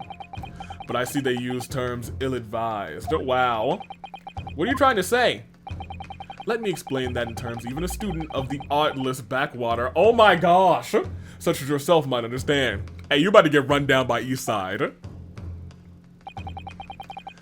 When the bloodier scene unfolded, the victim and his assailant were sitting side by side. Multiple witnesses have attested to that fact. It is the very premise on which this case is built. Yeah. And the assailant isn't my guy. So it makes sense to me. That's why it doesn't make sense to you, Von Zykes. Objection. Von Zyke? But that premise may be wrong. What? If the victim really was sitting beside Mr. McGilded, it creates an inconsistency that can't be reconciled in any way. What inconsistency, counsel? The defendant's gloves, my lord. Both the witnesses had the same testimony. They claimed that there was blood on both hands of the person sitting next to the victim. Objection. Yet we know the truth to be otherwise. Only one glove bears the gory remains. That's the point. Even in the face of irrefutable evidence, both witnesses have maintained their stance. Yes, their testimony remains unchanged. Exactly. They both adamantly swear. They clearly remember seeing blood on both hands of the assailant.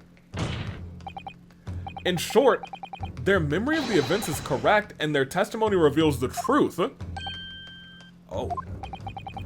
If somebody else was sitting beside the victim that night, rather, a third party we have yet to identify.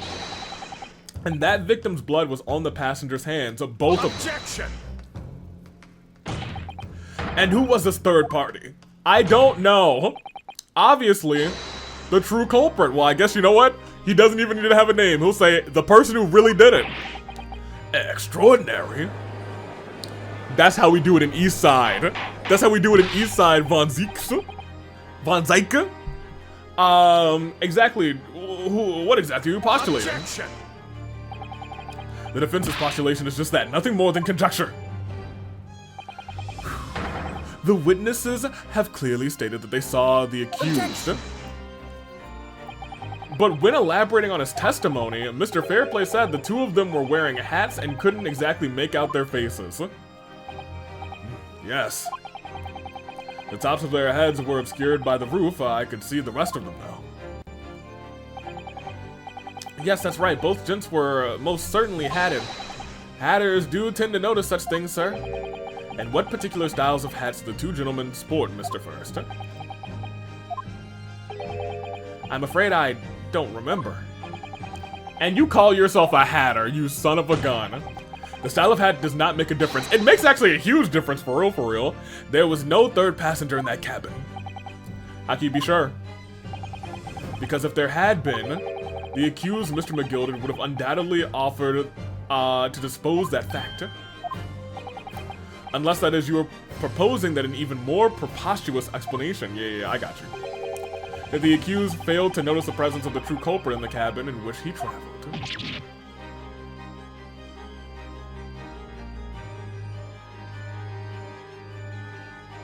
Yes.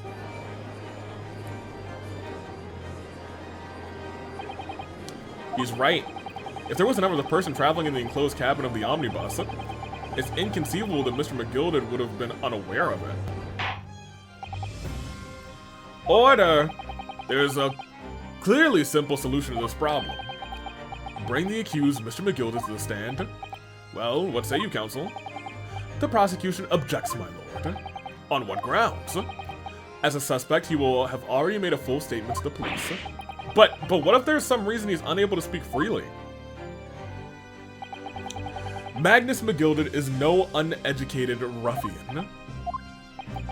If it indeed turns out that the man has been withholding information, you can be sure it will have been a most deliberate act. Counsel for the defense, what is your opinion? My lord, should we ask Mr. McGilded to testify or not? I mean, yeah, I think so. Yeah, we need to hear what he has to say in order to find out the truth. The defense would like to call Mr. McGilded to the stand. In that case, I would like to hear the opinion of the jury. Yes, I need a little time to consider this. If you ask me, I think we should hear what Mr. McGilded has to say. Get that man out here, I say! It would be utterly illogical not to hear his testimony. There we go. That's it. Give me one more. When something needs doing, get it done. That's how I run things at the guild. Alright, well, we got 4 then here. Hearing what the patron of my favorite little park has to say, oh, that would be lovely. Yes, the jury must have made... You suck, dude, you suck! This is my least favorite jury member. He is some trash. Everybody else, he was like, well, I need some time to think about it. And everyone else was like, yeah, no, why would we not do that? And he was like, yeah, why would we not do that? I hate him. Jury number 1, I hate that guy. Very well, the court will hear the defendant's testimony. Bailiff, show the defendant to the stand at once. Okay, is he gonna stand up there with them? Now, maybe what actually happened that night will finally become clear. Well, alright. Let the proceedings be resumed. Mr. McGilded, have you been listening to the discourse of the day? There he is, my boy! To be sure, you know what? I got this figured out. Inside that man's giant hat is a speckled band. And that speckled band, while he was asleep on the omnibus, crept out of his hat and stabbed. Stabbed Mason right in the gullet. There are now 2 matters on which the court desires to hear from you. The first is whether or not there was a third party with you on the omnibus cabin as proposed by the defense. The second is that if such a person was indeed present, why did you conceal that fact from the police? Oh, begad, no, 'tis not my nature to hide anything at all. Anything. Just answer the questions, please. The truth of the matter is, I've been desperate about this all along. Do I tell yous all or keep my mouth shut? Tell us what, Mr. McGilded? There was a third person there, imagine. The fine fellow representing me is absolutely right. In the carriage on the night with me and my other man was another passenger. It's true. Aye. And 'twas me who helped the little urchin get away after it all happened. You... What? Why? Was it a kid or something? No, Magnus McGilded. That convenient excuse can't save you now. I'm truly sorry, I am, Lord Van Zyke. I'm sure you wanted to know why I said nothing when I was taken in by the police. I do be having a very good reason, I can assure you. Which was? Well, the little child was just in the wrong place at the wrong time and not in any way involved, you see. What? If the police had known that the wee one was there, they'd have assumed that she'd done it, and then we'd have hauled her into this courtroom just like myself. I was just trying to spare her to that. Young hearts and young minds are so easily damaged, my lord. He almost has Von Zyke's convinced, man. And who was this young child of whom you speak? That I don't know. You don't know? Oh, my headset's about to die. Well, the wee ting just appeared to be in the carriage that night, and I never saw her before or since. Well, I think you've probably been in jail since. Objection! We have absolutely no reason to believe this man. The prosecution calls for the witnesses' statements to be disregarded by the court. You know, I wouldn't be surprised if the urchin isn't here in this courtroom as we speak, listening to the proceedings. What?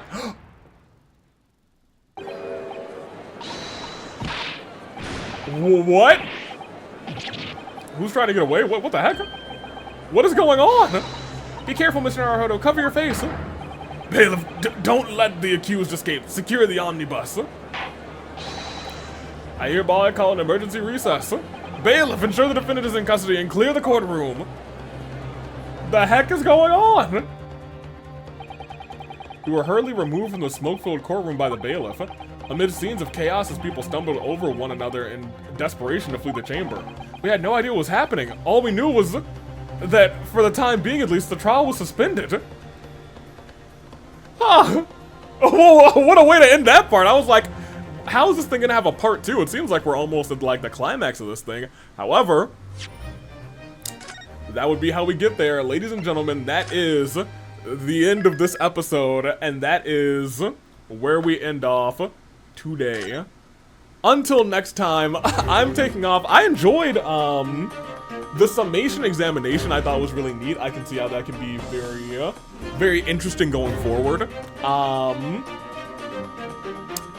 At this point in time, it does feel like it has to be a third party unless literally our boy is guilty, but I don't want to believe that Mr. McGilden is guilty. He has to, in essence, we have to get a not guilty plea. We have to get an innocent plea.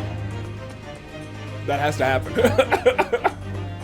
That being said, I don't know who is guilty, but it's whoever this third party is, and I guess we're about to see them for the first time next episode, so get excited for that. I don't know how many... Wait. Trial Part 3? I played Part 1 and Part 2? You could have fooled me. Well, okay, I thought I had just played one part. That's fine. That's completely okay. Like, usually it'll be like, hey, we're at a save point. Now we go on. Great, then I think we actually might be not too far away from the end of this trial, maybe? I can't see us, because, like, there's only, like, one more thing that we discovered on the actual place that is, like, and by place I mean the crime scene, that could really be, I guess, said as, well, this is probably where they were hiding. And I'm sure there is probably one more thing that, like, turns this case all around on its head. Because they're pretty good about waiting to the last moment to like, figure out what that is. But we'll see next time. I'm taking off. This has been the Great Ace Attorney Chronicles. Until next time, Toodaloo Flight Crew, thank you for watching.